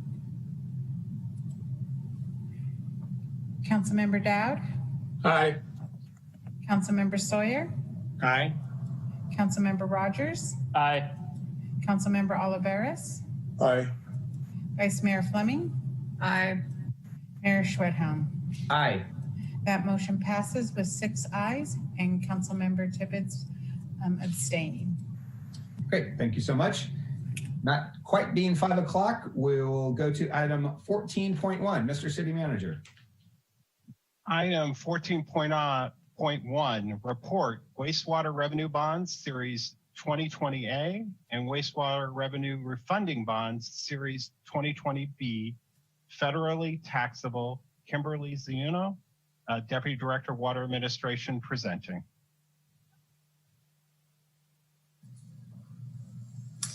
Good afternoon, Mayor Schwedhelm, Vice Mayor, and members of the council. Santa Rosa Water is bringing forward this request for approval of a new bond issuance in the advanced refunding of an older debt series. The bond funding is being secured for the replacement of the ultraviolet system and the associated construction of a diversion system at the subregional treatment facility.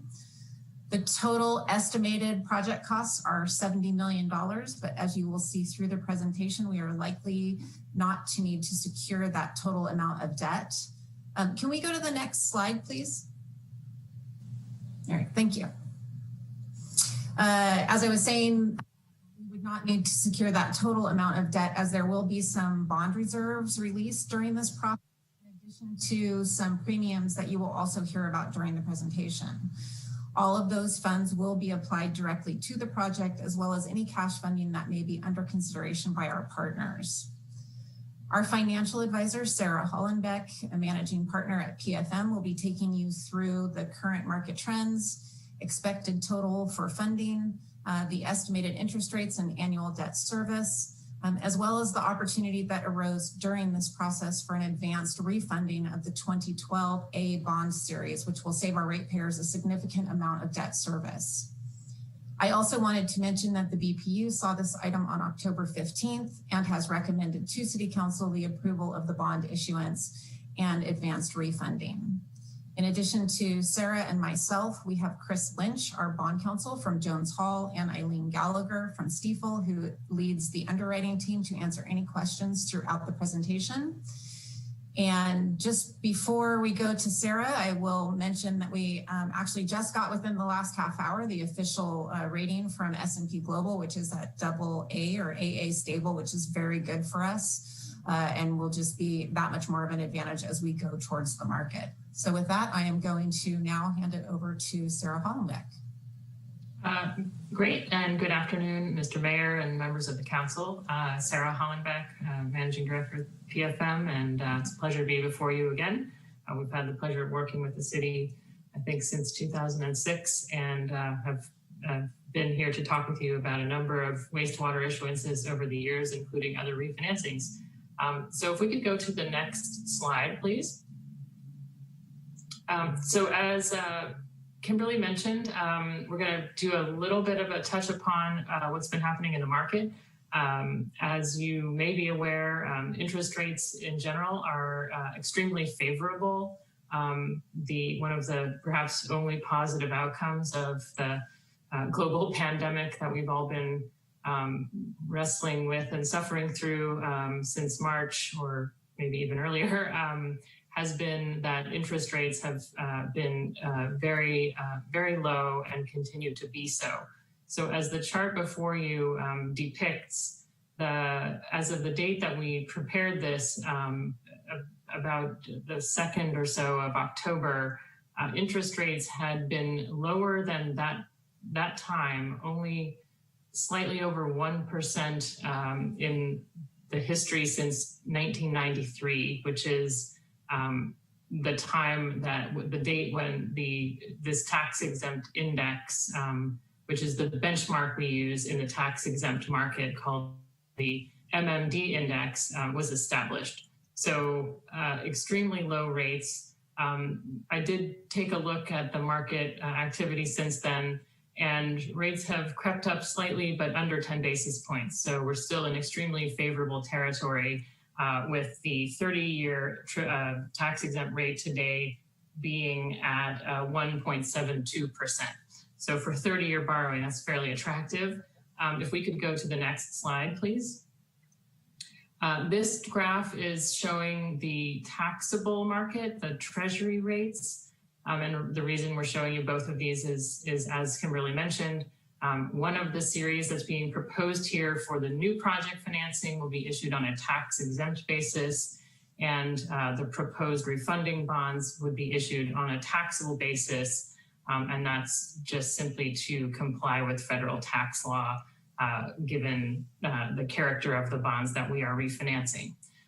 So here you can see that the 2-year rate at the time this was prepared was yielding 13 basis points or 0.13%, and the 10-year bond was a 70 basis points or 0.7%. Today, again, rates have crept up a little bit because of some volatility in the market leading into the election and other world events that are causing a bit of movement, but still the 10-year today was at a 0.79%. So we're certainly in range of these, and we're not bringing these bonds to market for several more weeks. If we could go to the next slide, please. So as I described, and Kimberly mentioned, the intent of the 2020 A bonds, the tax-exempt new money bonds or bonds being issued to raise new capital for this project is estimated to be issued in the amount of approximately $57 million to fund that $70 million of projects. And the reason that the borrowing amount is less than what we need to pay for is twofold. One is that, as Kimberly mentioned, the totality of this financing, both the Series 2020A new project funding bonds and the advanced funding bonds, Series 2020B, one of the effects of issuing these is will allow us to release some funds from what the debt service reserve fund. It's sort of like the security deposit that you might put down when you rent an apartment. We have a security deposit of sorts that's being held by the bond trustee, and a portion of those funds will be able to be released as a result of this combined transaction. And that's estimated at about $4.57 million. So between that amount of money becoming available, as well as the expectation that the bonds will be sold at a premium, meaning that the purchasers of the bonds will pay more than 1 cent on the 100 cents on the dollar, we expect, I should say, to be able to issue less par amount of the bonds, or the face amount of the bonds to be lower than the amount that we need to raise for the project. The estimated sort of effective interest rate, or what we call the all-in true interest cost in bond jargon, is 3.11%, and that would result in annual debt service of approximately $3.5 million. This component of the financing is expected to be issued on a 30-year maturity basis, given the long life of the projects being funded. If we could go to the next slide. This, as Kimberly mentioned, in the course of working on the financing for the UV project, we identified that with rates as low as they are, there's an opportunity to refinance the existing 2012 A bonds, which are outstanding in the amount of about $50 million, and generate significant debt service savings in doing so. We estimate those savings, as it notes here, at about $6.8 million on a net present value basis, and that equals about 13.4% of the refunded amount. That's net of all the transaction costs associated with doing this refinancing, and that generates cash flow savings, so annual savings of about $560,000 a year, assuming the interest rate of about 2.26%, as is shown here. So it's a very attractive opportunity. And just for reference, as I know we've spoken with you about in the course of working on previous refinancings, the industry standard benchmark for a refunding is to generate somewhere between 3 and 5 savings as a threshold. So the fact that we're at something in the neighborhood of 13 is certainly a very favorable outcome. if we could go to the next slide, please. So as Kimberly mentioned, we did just have the very strong AA rating on the wastewater enterprise affirmed by Standard & Poor's with a stable outlook. So we're a little bit ahead of schedule. And we hope to be in the market with the bonds either the week of the 9th of November or the week of the 16th. We're still discussing that amongst the team. We want to hit the market at the most favorable time, sort of see how things unfold over the next position of readiness if the council is so inclined to authorize these transactions this evening. And if there are any questions, I would be happy to respond.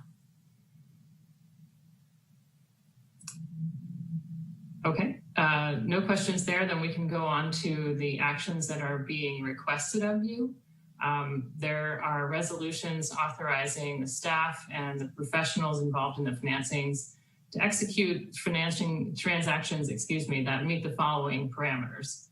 The maximum principal amount authorized for the 2020A bonds, that's the new financing, is $70 million. As I noted, it's expected to be less than that, but we wanted to be sure that we have adequate capacity in the event that the bond structure changes and the investor preferences change between now and the time we come to market. And then $60 million would be the maximum authorization for the refunding bonds.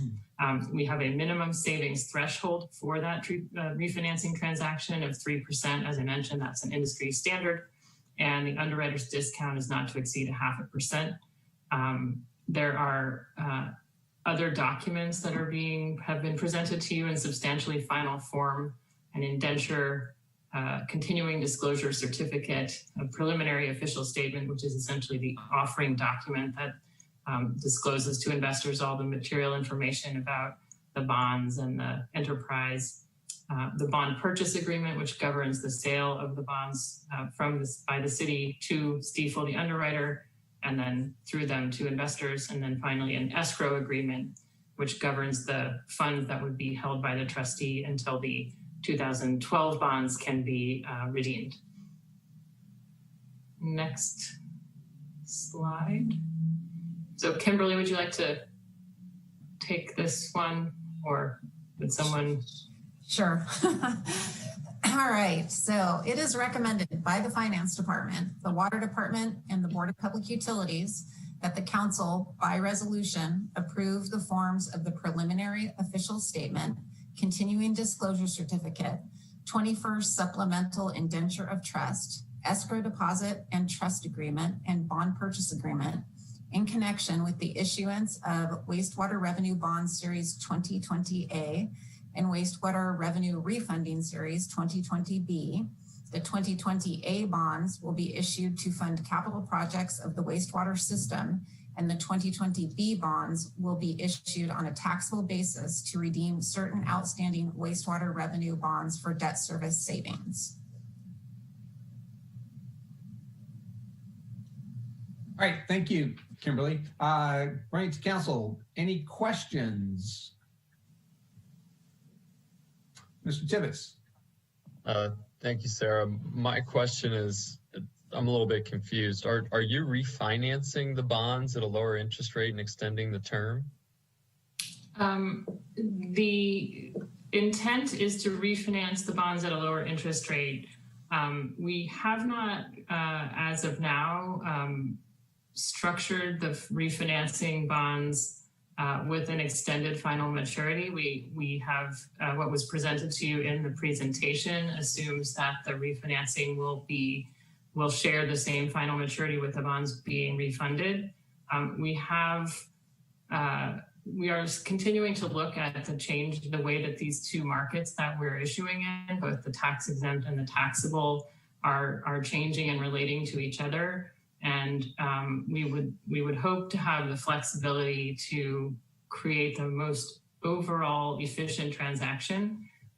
So there's not a current intent to change the final maturity of the bonds being refinanced. However, we haven't ruled that out from consideration at this point in time. If it lowers the overall borrowing cost of the financings as a whole. So you're only going to extend the maturity date if the total borrowing cost, principal and interest is still lessened? Absolutely. The refinancing would have to generate on its own, would have to generate at least the 3% savings, which as I mentioned today is at 13%. And the only reason we might consider extending the maturity of that component would be if we could enhance the savings even further. Because the way that tax exempt rates are lower or higher in a certain section of the overall maturity range than the other. I'm sorry, it gets a little bit complex, but I hope that made some sense. No, I understand. My concern was that, if you were trying to achieve a better cash flow monthly for the water department, I would want to hear that and at what cost long-term in the P&I. But if you're just shortening the maturity, or excuse me, if you're extending the maturity but the overall cost of the loan is still going to be equal to or less than of what it currently is, then it's a no-brainer. But if it, for some reason, is not the case, I'd hope to see it again. Right, and we would certainly only want to do an extension of, the assumption we go in with is that we wouldn't extend, and that, as I said, that's the way the numbers have been structured. We would only consider doing that if it lowered the cost to the city overall. Thanks, Sarah. Certainly. Great. Council, any additional questions? Kind of related to what Jack was asking, hopefully, Kimberly, this is within your wheelhouse. With the product, the UV system, what's the life expectancy of the UV system once it gets installed? So the UV pieces, so the UV panels themselves and some of those parts, they will only they have their guarantees for about 20 years, but everything else with the project is probably 50 years or more, because the rest of it is mostly the structures that it will be installed in. And that's the most expensive part of the project and the piece that will last the longest. So we did an entire, we lined that out completely for each piece of the project to be attached to all of the documents that will go out for the bond. Great, thank you, that's helpful. And then Sarah, given this municipal market conditions, what impact historically have presidential elections had on that rate? Do you anticipate, regardless of who wins, does that impact what we're looking at today? So I think what I would say is the impact that elections typically have is to introduce volatility. We've seen a lot of uncertainty, and both the municipal market as well as the taxable market tend to respond to news. So be it, people's prognostications about whether there will be a stimulus deal between Mnuchin and Pelosi, or whether, what the COVID rates are doing around the country. Certainly in the most recent presidential election, I think for many it was an unexpected outcome, and there was a tremendous response to that, a great deal of money moving into stocks, which had an impact on bond rates. But I think, no one knows, what will happen. So there's just a lot of uncertainty, which creates volatility.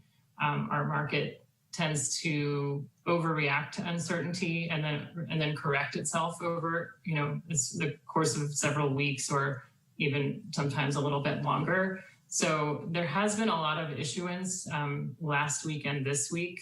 Have been extremely unprecedentedly busy in the bond markets because of people trying to get in ahead of the elections. I think, and Eileen Gallagher at Stifel is also available, I think, to share comments on these market questions if you would like to call upon her. But what we've said is, what we've been hearing many underwriters say over the last several weeks is, once the market has absorbed all the supply that has come into it last week and this week, as people rush to get ahead of the election, we're hoping for some calm and stability to return. And I will say that, as I mentioned at the outset, while rates have risen a bit since the beginning of October, with all of the literally unprecedented levels of bonds being issued, rates have still only moved by about less than 10 basis points, which tells me it's a robust market, and we expect that it will be able to be digested. And in the several weeks when we come back to enter the market, we hope to find favorable conditions. Great, thank you. That's very helpful. Council, any additional questions? Seeing none, we're now going to take public comments on item 14.1. If you wish to make a comment via Zoom, please raise your hand. If you're dialing in via telephone, please dial *9 to raise your hand. Madam Host, would you facilitate public comment on item 14.1? Thank you, Mayor. As you can see, a countdown timer has appeared before you for the convenience of the speakers and the viewers. The first speaker will be acknowledged and invited to speak. Please make sure to unmute your microphone when you are invited to do so. At the conclusion of your comment, your microphone will be muted.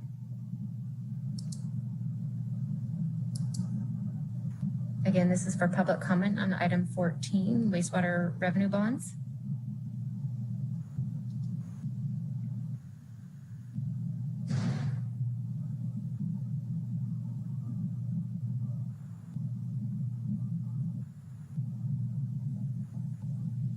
All right, Mayor, I'm seeing no hands raised for item 14, public comment, and we did not receive any voice message public comments for this item. All right, thank you. Mr. Dowd, you have this item.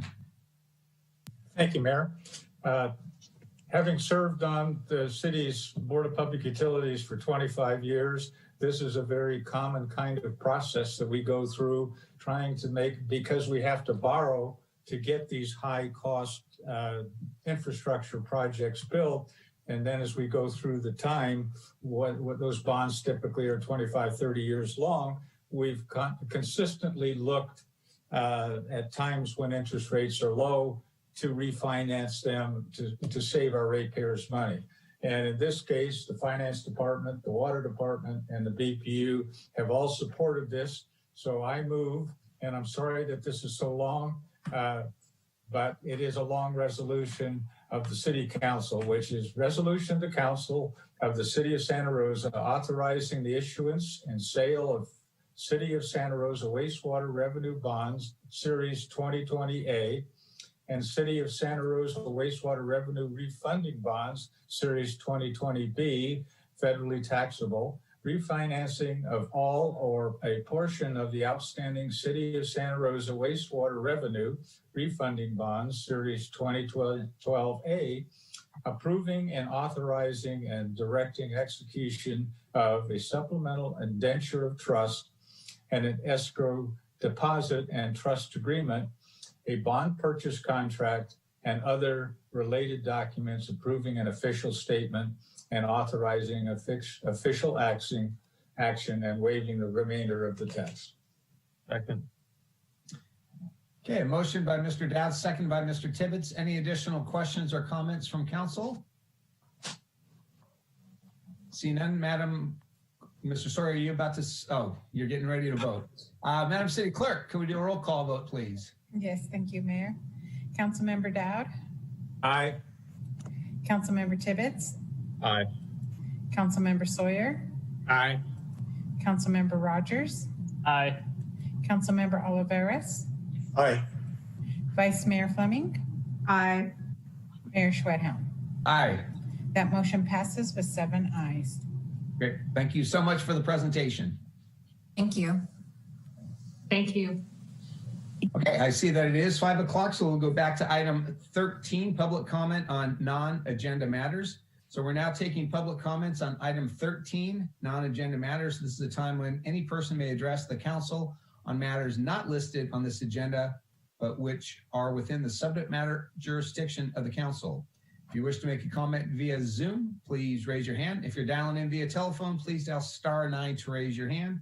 We'll take 10 speakers under this item. If we have more than 10 public comments on item 13, the remaining speakers will be afforded the opportunity to speak on item 17, non-agenda matters, to provide public comment. Madam Host, would you facilitate public comment on item 13? Thank you, Mayor. As you can see, a countdown timer is before you for the convenience of the speaker and the viewers. The first speaker will be acknowledged and invited to speak. Please make sure to unmute yourself when you are invited to do so. At the conclusion of your comment, your microphone will be muted.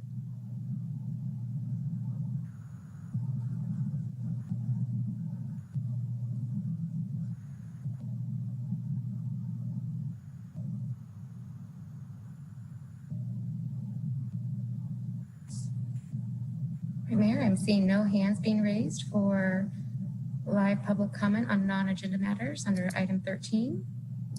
Additionally, we did not receive any voice message public comments on non-agenda matters. Great, thank you for that. We'll then move on to item 14.2, Mr. City Manager. Item 14.2, report allocation of $2 million in CARES Act fund reimbursements to seed a Santa Rosa Child Care Support Pilot Program and approval of funding agreements with service providers. Raisa De La Rosa, Economic Development Division Director, presenting.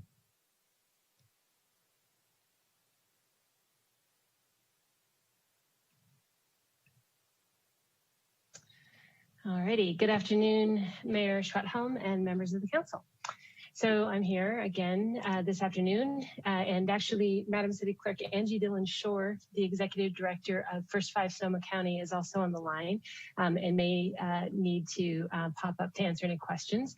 But anyway, I'm here with the Executive Director of First 5 Sonoma County to present to you our child care support pilot program. So in assessing investment program options that would be most impactful to the economy in the short, mid, and long term, the Economic Recovery Task Force narrowed in on childcare.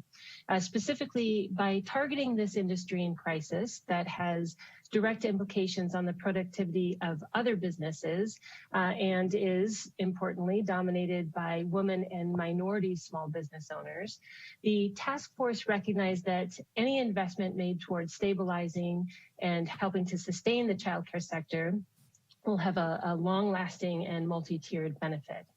I'd like to point out, too, that the fact that we've been pursuing programs, policies, and funding to address childcare needs since it was identified as the second biggest crisis after housing when we surveyed businesses in the aftermath of the Tubbs fire.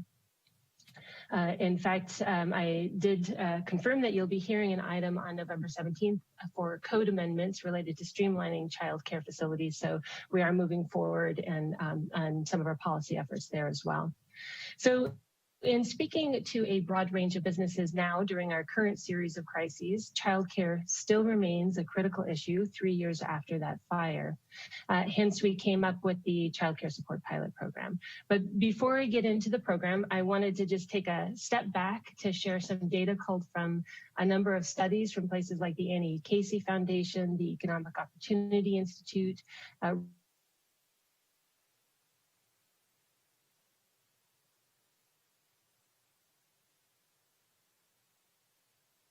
Ready Nation.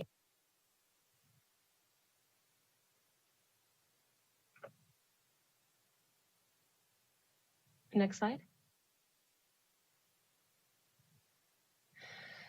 Investing in childcare and early education not only helps today's workforce, the share of parents now in this COVID, in the pandemic, are reporting an increase in work-family conflict just that has skyrocketed. But I have to say that work-family conflict has continued to rise steadily over the past 40 years. But in addition to today's workforce, as you likely know, it has a measurable impact on our future workforce. Research shows that babies form over 90% of their brain connections that determine how they'll talk, think, and learn by the time they're 5 years old.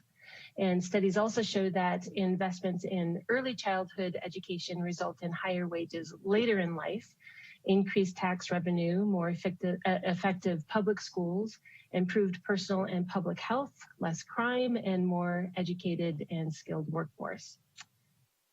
The difference between low-income and advantaged children are noticeable starting in kindergarten and just continue to widen through the years. To this point, Studies have shown that children who attended quality preschool are more likely to graduate from high school, less likely to end up in jail, and more likely to pursue advanced education. In fact, out of the 2.5 million students nationwide who dropped out of high school last year, about 1.6 million of them were firmly set on that path by the time they were 8 years old. If a child is not reading at grade level by the end of 3rd grade, that child is 4 times less likely to graduate from high school, and high school dropouts are 63 times more likely to be incarcerated.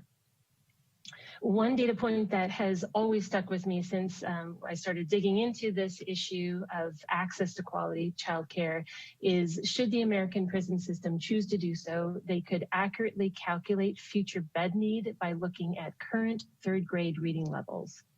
So this is, that's about our future workforce. In terms of our current workforce, on average, parents miss over 8 days of work a year due to childcare issues, which is compounded by productivity issues from childcare concerns. That is, access to stable care helps parents improve their labor productivity by increasing work hours, missing fewer work days, and then also allowing them the opportunity to further educate themselves to advance their own careers. Also, from an equity standpoint, pre-COVID data shows that parents without affordable childcare reduce their hours or opt out of the workforce. And 94% of workers involuntarily working part-time due to childcare problems are women. Data also shows that of full-time female employees in the US, 50% leave their careers to raise a child. Next slide, please. As I mentioned, we entered the pandemic with a deficit of available childcare spots and providers. Not only did the 2017 fires destroy 15 licensed childcare centers, which displaced over 400 children, but over the 7 years leading up to the fires, we lost around 266 childcare providers to retirement, which is a decline of 22%. And then the pandemic came along, and of course, all of these numbers that you see here on this slide have just gotten worse. Next slide, please.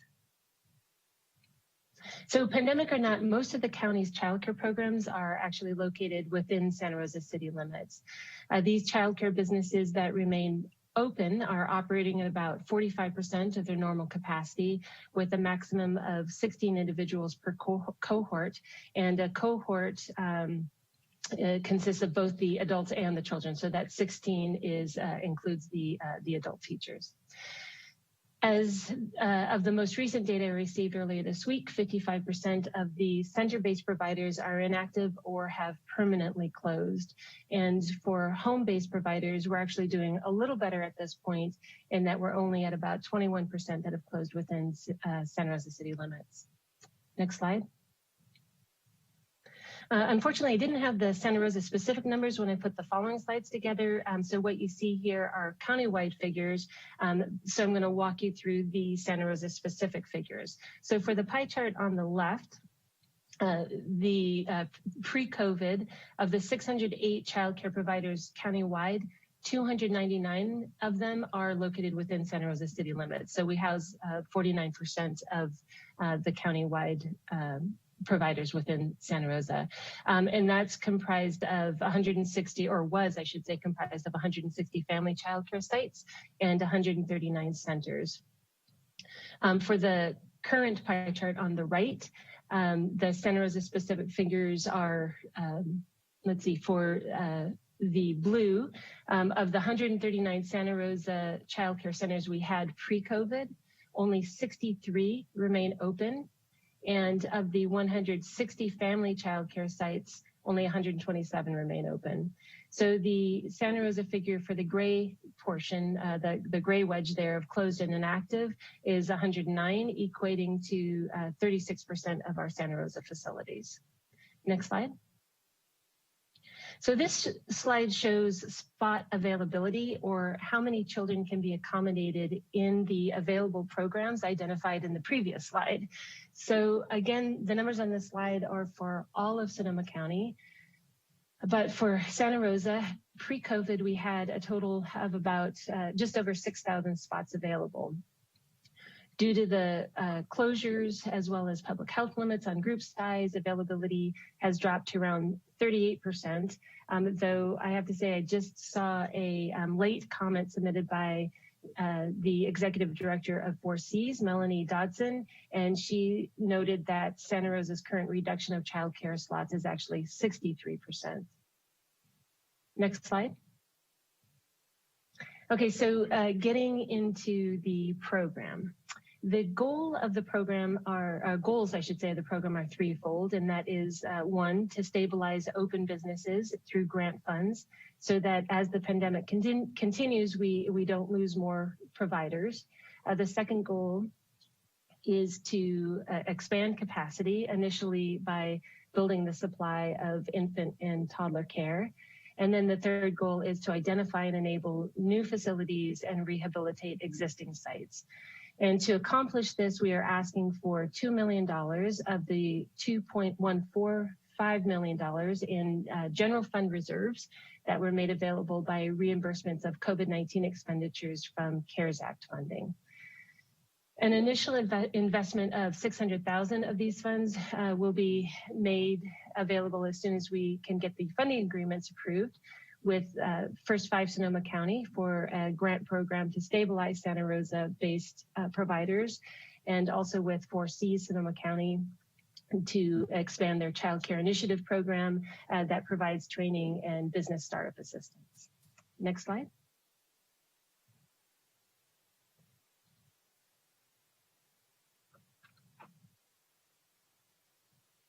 The First 5 Sonoma County Child Care Resiliency Fund addresses the first goal, as I mentioned.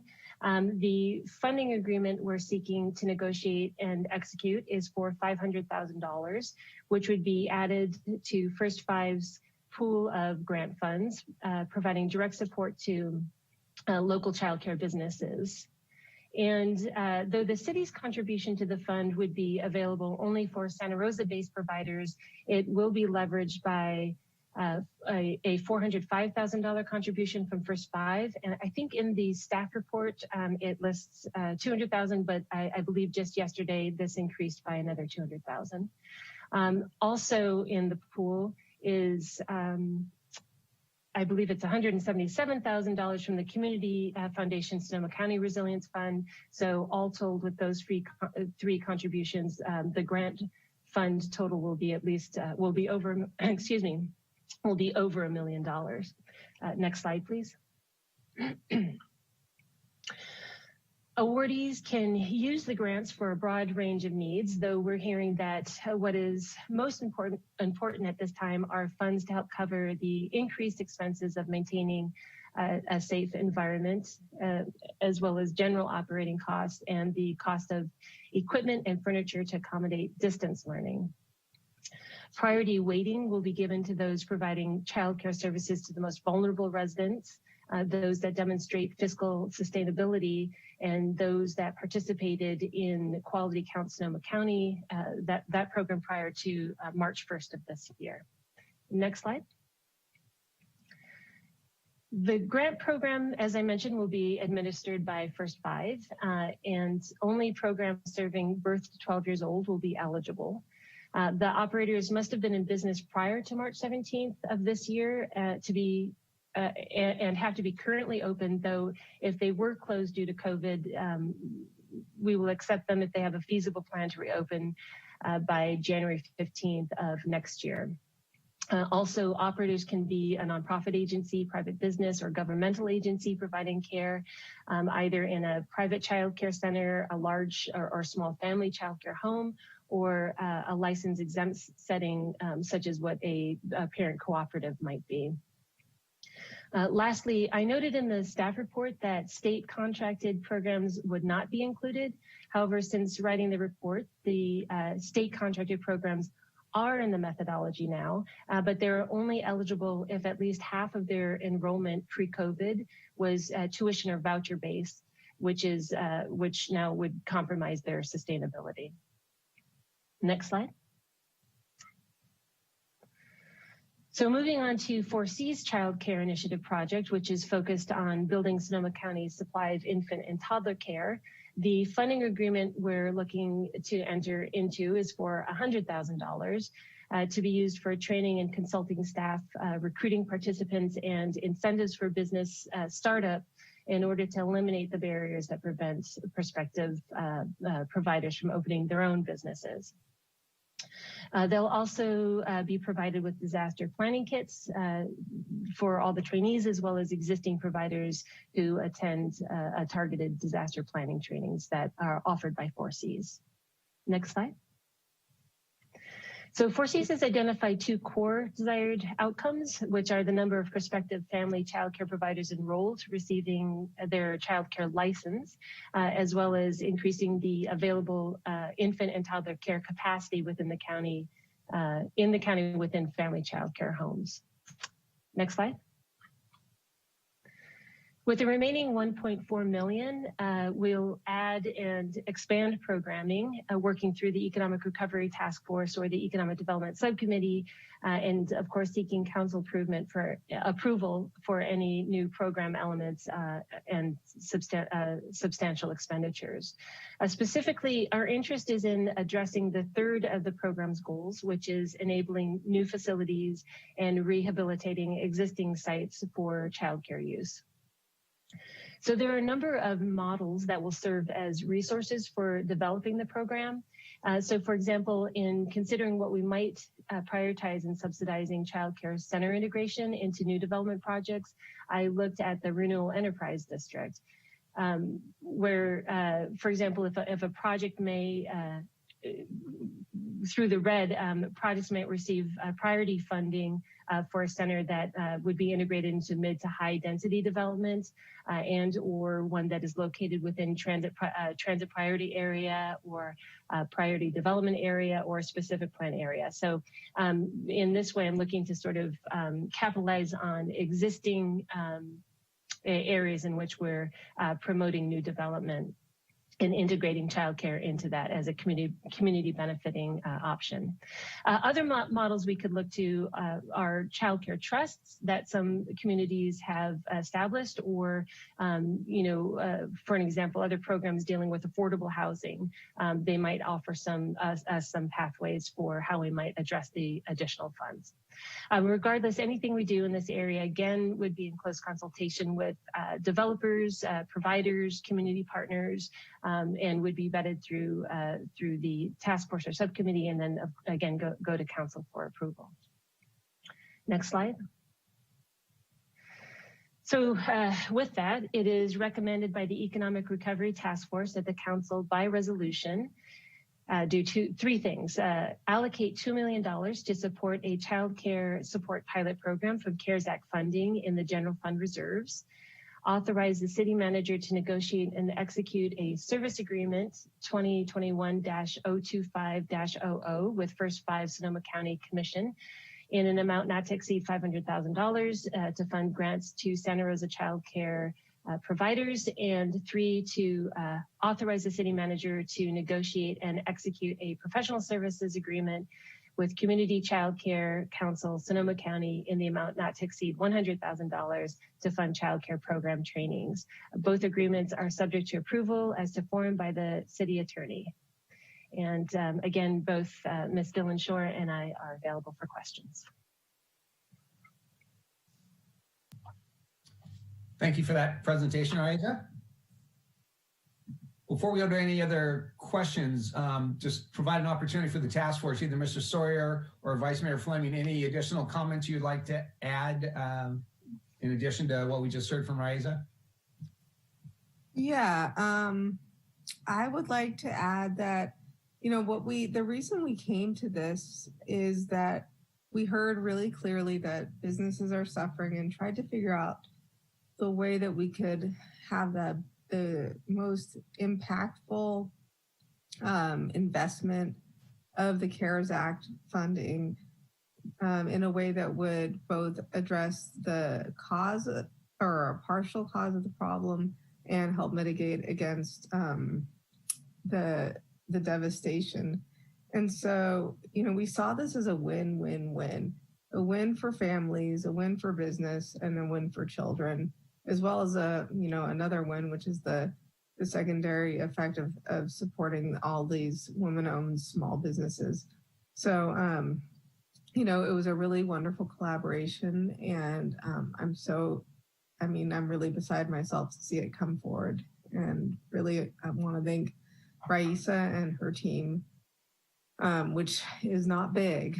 I think it's a lot of Raisa and Rafael for their work. So thank you, and thank you to Councilmember Sawyer for working with me on this one.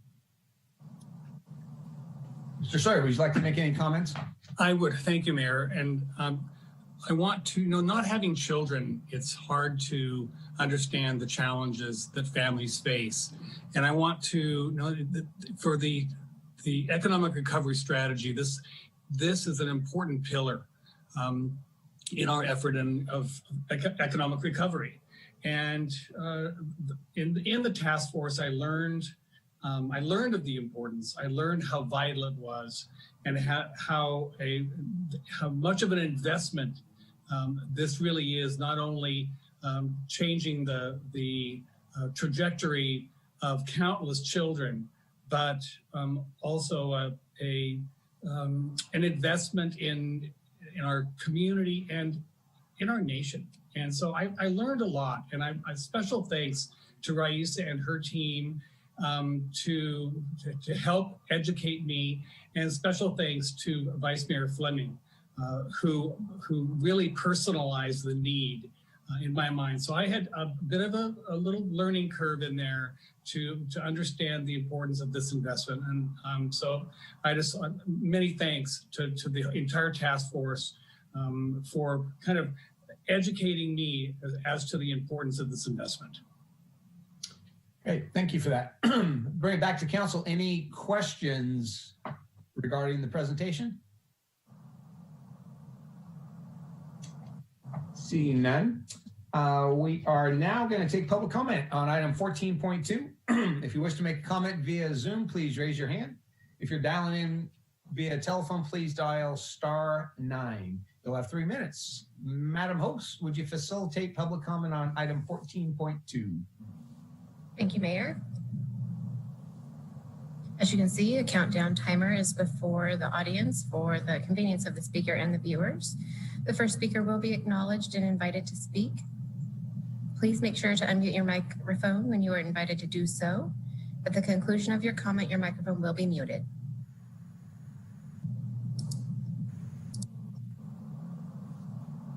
First public comment will be from Ananda, followed by Luke.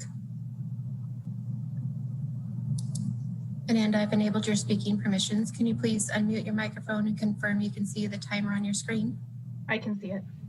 Thank you. Please identify yourself for public record if you choose to do so, and your time begins now. This is Ananda Sweet with the Santa Rosa Metro Chamber. Good evening, Mayor Schwethelm and council members. First, I just want to thank you for making childcare a top policy priority, for the policy decisions you've made to date in a first round of work to ease permitting process for childcare development, and to begin to encourage new solutions, such as incentivizing childcare and housing development. I also want to thank city staff for this work, and Raisa de la Rosa for engaging in this effort in such a meaningful way, beginning with our recovery efforts from the Tubbs fire and consistently engaging in this critical work over the last 3 years. As you know, Santa Rosa was facing a childcare crisis before October of 2017, when the crisis was magnified by loss of childcare slots overnight. Of course, now again, this crisis has been exacerbated by COVID-19, and we are all feeling this impact. Parents are trying to balance childcare and work. Employers are trying to determine how and when their working parents can return to work, and childcare providers are really struggling to stay open or reopen with incredibly challenging new business model due to COVID health guidelines. As we advocate for support for small business owners, it is crucial that we acknowledge how fragile this small business sector is and the community-wide impact of a breakdown in this sector. Beyond the immediate workforce demand, childcare is a two-generation workforce issue. In terms of our future workforce, the most conservative studies from economists cite that communities receive an average $8 return for every dollar invested in early childhood education. This comes from savings in special education and remediation, better health outcomes, reduced need for social services, lower criminal justice costs, and increased self-sufficiency and productivity of families. Investing in childcare brings a higher return than the stock market and is the best way for a community to ensure its economic and societal success. Our economic growth and recovery depend on our treating childcare as essential infrastructure, and investments in childcare will result in immediate and long-term returns on that investment. Thank you.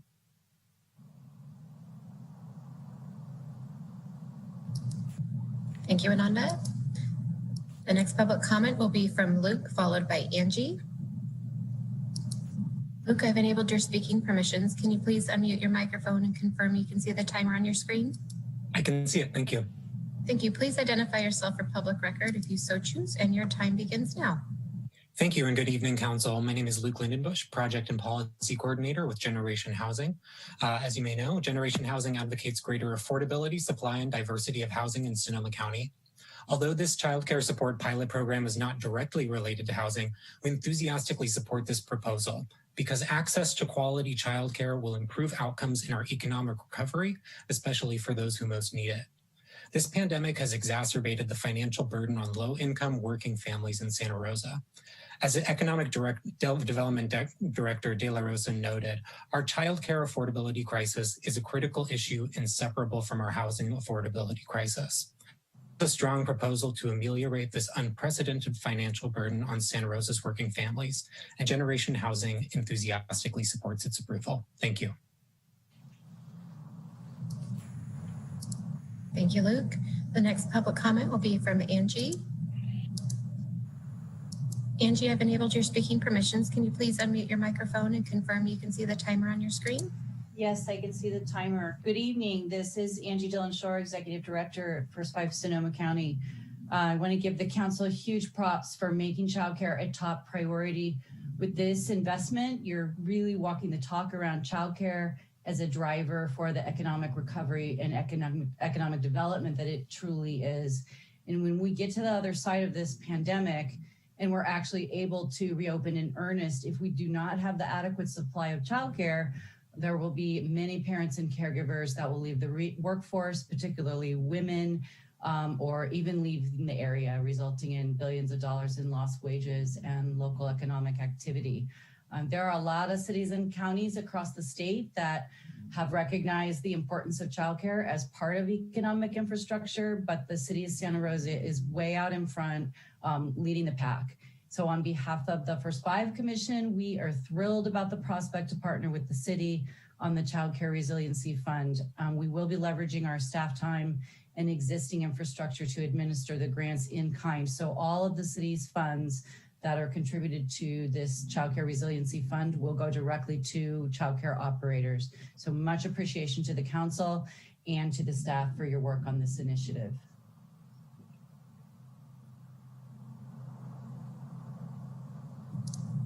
Thank you, Angie. Again, this is for public comment on item 14.2, Child Care Support Pilot Program.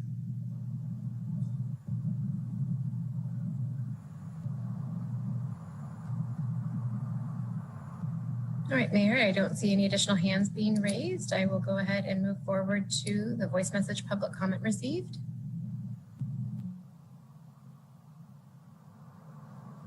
Yes, hello, my name is Amy McIntyre and I'm the owner of Child Kind Preschool in Santa Rosa, and I have been in business for 35 years. I'm leaving a message about item 14.2 that is on the Santa Rosa City Council meeting tomorrow for the Santa Rosa Child Care Support Pilot Program. And I would like to put my support behind this as a strong supporter of funding $500,000 to provide providers a sustainability grants through what they are calling, what you're calling the Child Care Resiliency Fund. And also as well, the $100,000 to support 4Cs for the Child Care Initiative Project. Child care is at deep risk of losing thousands of slots. I'm a private provider and are only allowed to serve 12 children and usually serve 24, and working at 50% capacity does not pay the bills, and it's been very, very challenging to stay open. And what I know from talking with many other providers throughout the pandemic and various times, weekly that they're all struggling and everyone is really considering, whether or not they can even stay in business. So I want to strongly encourage that you adopt the Child Care Support Pilot Program to provide funding directly to providers through the Child Care Resiliency Fund and to support 4Cs and their Child Care Initiative Project. Amy McIntyre, director, owner of Child Kind Preschool, 2200 Laguna Road, Santa Rosa, 95401. And my cell phone number is 707-484-9276. And I'm calling today, Monday, the 26th, at 4:55 p.m. Thank you.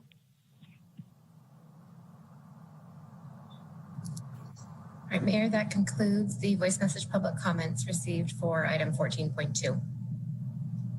Great, thank you for that. Bring it back to council. Any additional questions? Okay, so why don't we get a motion in a second, then we'll open it up for any comments by council. Mr. Sawyer, you have this item? Thank you, Mayor, and thank you to the entire council in advance for your support as I introduce a resolution of the Council of the City of Santa Rosa allocating $2 million of CARES Act funding in the general fund reserves for a child care support pilot program, and 2, authorizing the city manager to negotiate and execute a service agreement 2021-025-00 with First 5 Commission for grant funding to child care centers and family child care businesses, and 3, authorizing the city manager to negotiate and execute a professional services agreement with Community Child Care Council, Sonoma County, to provide training and support for child care providers and waive further reading. Second. I think the Vice Mayor beat you, Mr. Olivares. So we have a motion by Mr. Sawyer, seconded by Vice Mayor Fleming. Any additional comments? Mr. Rogers. Thank you, Mr. Mayor. I just wanted to say a huge thank you to Raisa and staff. This is an incredible program. It is something that we've been talking about, figuring out how to tackle over the last couple of years. And just as a reminder, this council did 2 years ago put childcare and supporting our children as a tier 2 priority, as high as we could get it up there for the first time. This is the kind of thing that I was thinking of when we did that, something to help prop up an industry that is vital to our success that we've already seen challenges with. And obviously through COVID, it's gotten much worse. So thank you so much for your leadership on it. Thank you to the subcommittee for your work on it. I think that this is one of the most impactful things that we've been able to do as a response to COVID-19. And it's not just a response to COVID-19 now, it's a full-fledged program that I think will reverberate through our community for the next couple of years, if not longer. Mr. Olivares, did you have your hand up? Yeah, great job. This is big. Just thank you to everybody involved. This is a big thing, as Councilmember Rogers says. So congratulations to everybody and the entire city for this. Thank you. Vice Mayor Fleming. Yes, thank you very much. One of the main reasons that I decided to run for city council was as a commissioner for the Sonoma County Commission on the Status of Women. I was appalled to learn that Sonoma County ranked number 2 out of 58 counties for most affordability in terms of childcare. And when I realized as a parent of a young child just how expensive it was and that we were really ahead, I thought there's no way that this is really possible. And I started looking around and trying to connect the dots. And I really thought that there might be some opportunities, although I was told time and again that the city really wasn't the place to do it. And I said, I'm still going to keep trying. And so I feel so grateful. You know, they say that these things are really difficult to do when you don't have, 30 to 40% of a council of women. But I want to say that this council and this staff have been great allies in an issue that predominantly affects women and people of color. And I just could not be more grateful for your support and pleased that I made the decision to join your team. And I'm not feeling great today, but felt like putting on the camera and showing up to just say thank you so much in advance for your support. So thanks. Thank you. And I would just like to add, when I heard Mr. Sawyer's comments, I first started learning of this issue. Obviously, I have kids of my own, but it's about 15 years ago, which is kind of scary. It's been that long when I first started working with 4 Cs. And I had another later opportunity to participate and volunteer with the Schools of Hope program. And this was when I was a city staff member. And getting to know Melanie Dodson from 4 Cs and Angie Dillon-Shore through a variety of different connections, you realize the importance in the upstream investment that this investment will make. And I think Rosa mentioned in her report that kids are learning to read through 3rd grade, and then after that, they read to learn. And so if they don't hit that 3rd grade threshold, which you talked about CDC, it's not a good thing. So this is something where we actually can make a difference. It's a huge investment. You know, our motto is being the leader of the North Bay. Hey, we're the leader in California. I think this is such a wise investment, and I'm thrilled with all the work the team sport, this entire community is going to be supporting of this. And I can't wait to see the game changer that this is going to be. So with that, Madam City Clerk, could we do a roll call vote, please? Yes, thank you, Mayor. Councilmember Dowd? Aye, with enthusiasm. Councilmember Tibbetts? Aye. Councilmember Sawyer? Aye. Councilmember Rogers? Absolutely. Councilmember Olivares? Aye. Vice Mayor Fleming?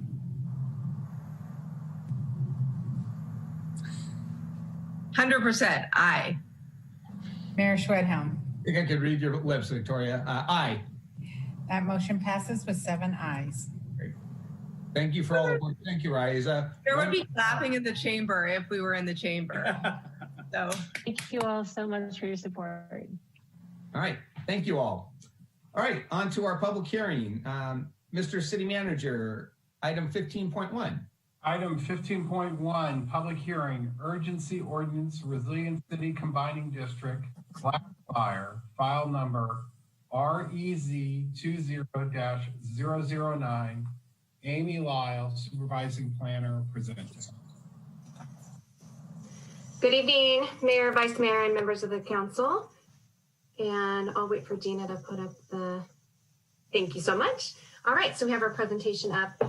So tonight, this item is an urgency ordinance to help facilitate rebuilding and recovery related to the recent glass fire. Next slide, please. So as you probably know, the glass fire started the evening of September 27th and impacted Eastern Santa Rosa, including the communities of Oakmont, Melita, Los Alamos Road area, Skyhawk, and then areas of Piedmont Heights off of Calistoga Road. So 30 homes were destroyed or determined to be uninhabitable, and 13 homes are considered habitable but with damage. So there is recovery required for this effort. And tonight's urgency ordinance is considered urgent because it would be effective on adoption, which would allow for the ability for homeowners to apply for permits, but also to do temporary housing and a variety of other needs related to fire recovery. Next slide, please. So we do already have some experience with recovery and have an existing Resilient City combining district. And this was really to expedite the rebuilding as a result of the Nuns and Tubbs fires. And so our existing ordinance right now is also to expedite the rebuilding and to allow for the construction of ADUs and also has a language related to non-conforming uses and extension of construction hours among many other provisions. Next slide, please. So part of the requested amendments under this ordinance would be to add the new areas. So this includes both text and map changes. So it shows the 2 maps that will be added to the ordinance, representing the Piedmont area and the Skyhawk area.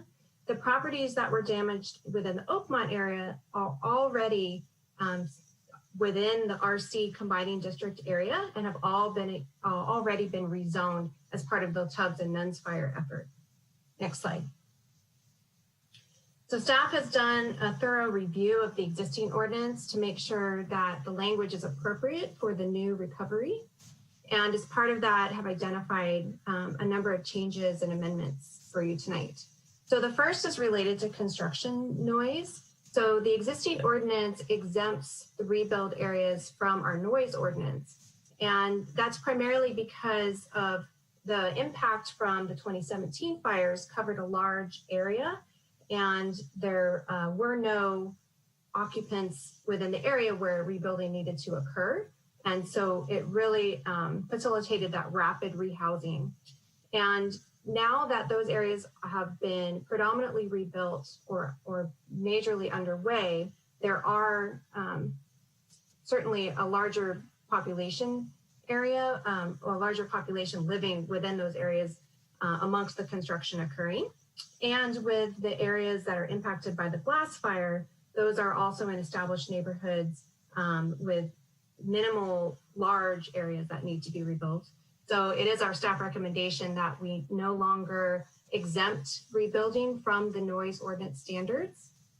And in addition, due to the 2017 fires, there was some language in the ordinance related to mobile home parks, and the mobile home park that was damaged 2017 has gone through its closure, so that language is no longer necessary. So the proposal includes to remove that language. In addition, the 2017 fire rebuilds are exempt from the all-electric requirements under state law. And so for consistency with those rebuilds, staff is proposing to exempt the rebuilds under the glass fire from the all-electric requirements. The ordinance also includes a new expiration date, knowing now that we need to create opportunity for a new rebuild, and that there are still real rebuilding needs related to the 2017 fires. The staff's proposal is to extend this ordinance to a sunset date of December 31st, 2023. And then the ordinance does include other clarification related to permitting and new development that could occur within the rebuild areas, as well as a clarification or requirement for the Oakmont area that any structures rebuilt within the Oakmont area as a result of the glass fire would need a sign off from the Oakmont Homeowners Association. And that section did come out of outreach to the Oakmont community. We did do a fair amount of outreach to the neighborhoods that were impacted by the glass fire through direct contact or also through the local assistance center. Next slide, please. And it is staff's recommendation that this ordinance is exempt from CEQA based on this being related to a emergency locally declared. And next slide, please. And our recommendation is that you adopt an urgency ordinance tonight, and that will include text amendments to the combining district and also to rezone the impacted properties. And so their zoning will actually have an RC on the zone to facilitate the streamlined rebuilding and resiliency. Next slide, please. And then this ordinance is an urgency ordinance. It has been publicly noticed, and a summary ordinance has also been separately published in the Press Democrat. And this would be effective immediately upon adoption. And because this is an urgency ordinance, it does require a 4/5 vote of the council. And with that, I will be happy to answer any questions that you have. Also present this evening is Jesse Oswald, Chief Building Official, and Gabe Osborne, Deputy Director of Development Services. Great, thank you for that presentation, Amy. Council, any questions? Not seeing any. Okay, this is a public hearing, so I'll go ahead and open up the public hearing. Madam Host, would you facilitate public comment on item 15.1? Thank you, Mayor. You're now taking public comment for the public hearing on the glass fire urgency ordinance. As you can see, there is a timer before you for the convenience of the speakers and the viewers. The first speaker will be acknowledged and invited to speak. Please make sure to unmute yourself when you are invited to do so. At the conclusion of your comment, your microphone will be muted.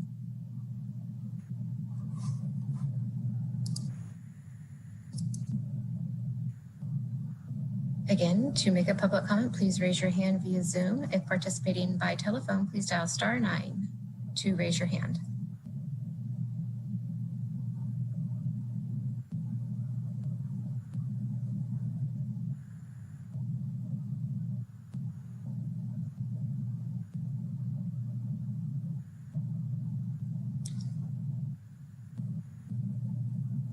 All right, Mayor, I'm seeing no hands being raised for live public comment. Are you okay if I move on to voice message public comments, which there were none? Absolutely.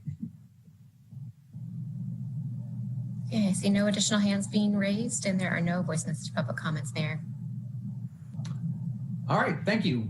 Seeing no one else wanting to address the council on this item, I will close the public hearing, bring it back to council. Mr. Tibbetts, you have this item. Yeah, thank you, Mayor. Before I move this ordinance, I just want to say my deepest thanks to you, Amy and Jesse and your whole team. I saw that you were in the local assistance center and doing the hard work, and I know that you helped people get it done in 2017, and you'll do the same here. So thanks for all that you guys do. And with that, I move an urgency ordinance of the Council of the City of Santa Rosa, amending Title 20 of the Santa Rosa City Code to add recognition of new recovery needs as a result of the glass fire, rezoning impacted properties, and text amendments to Section 20-28, 100, Resilient City Combining District, file number REZ 20-009, and waive further reading of the text. A second. Motion by Mr. Tibbetts, second by Mr. Dowd. Any final comments or questions from anyone on council? I also want to echo my appreciation, Amy, to you and the rest of the staff and PED. This is another example of what I see paying it forward. We're doing a much more efficient, effective job, I think, in 2020, unfortunately, than we had to experience in 2017. Definitely paying it forward. Very good thing. Very good move. Madam City Clerk, can we do a roll call vote, please? Yes, thank you, Mayor. Councilmember Dowd? Aye. Councilmember Tibbetts? Aye. Councilmember Sawyer? Aye. Councilmember Rogers? Aye. Councilmember Oliveras? Aye. Vice Mayor Fleming? Aye. Mayor Schwedhelm? Aye. That motion passes with 7 ayes. Great. Okay, we have no written communications. And Madam City Clerk or Madam Host, would you facilitate any public comments on non-agenda items regarding item 17? Thank you, Mayor. Now's the time that we are taking public comment on item 17 non-agenda matters. To make a comment, please raise your hand via Zoom. If you are participating by telephone, please dial *9. As you can see, a countdown timer has appeared before you for the convenience of the speaker and the viewers. The first speaker will be acknowledged and invited to speak. Please make sure to unmute your microphone when asked to do so. At the end of your public comment, your microphone will be muted. The first public comment will be from Alex. Alex, I've enabled your speaking permissions. Can you please unmute your microphone and confirm you can see the timer on your screen? I can see the timer. Can you hear me? Yes, I can. Thank you very much. Please identify yourself for public record if you choose to do so, and your time begins now. Alex Crone. I'm a resident of Santa Rosa. Hi, Mayor Schwedhelm, council members, Jack, John, everyone else. Just notice you guys talk constantly about this resilient city. It's like this big term, right? We consistently use over and over again.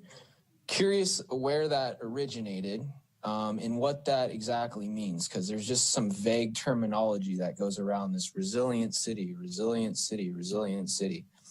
Well, hopefully with the PG&E funds, we had 80 out of the 100 comments last time when we were talking about budgeting, and the next day you guys had your meeting and glossed over that, not really talking about investing in a city-owned fiber optic network, rather than allowing these private companies to come in and take over public utility and run amok. Because to me, a resilient city would be supplying something like a fiber optic network, which would be much less energy requirements, be much faster, much safer, much cheaper for your residents. And, you know, really hopefully you can take that suggestion from the community seriously. And I apologize if some of ththose comments were made people out of town. The vast majority were from people in the area though.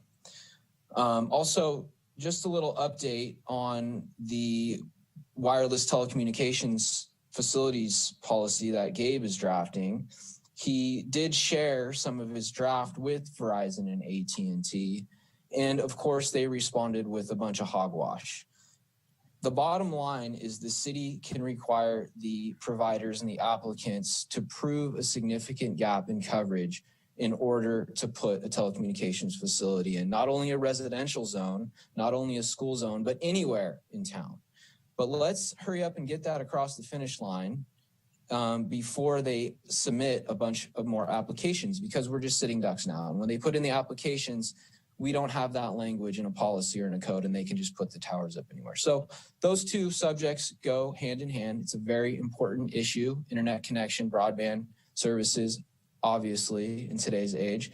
And I hope Santa Rosa can define their own resilience and not take it from the higher ups who are going to tell you what resilience means.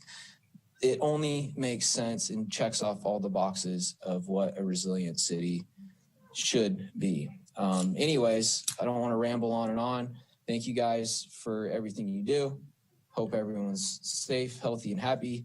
And I look forward to seeing if you guys will, you know, invest in something like a fiber optic, which will also make you money. And you guys need the money. So it's a great investment. I have yet to hear a better idea for an investment from you guys. So thank you very much.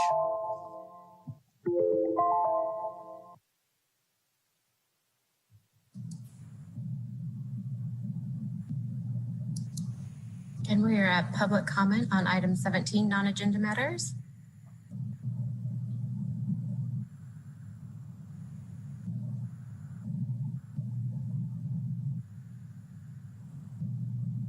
Mayor, I'm not seeing any additional hands raised for live public comment on non-agenda matters. All right, thank you so much. Having no additional items on this agenda, the October 27th, 2020 City Council meeting hereby adjourned. Thank you for your participation. Bye, everybody.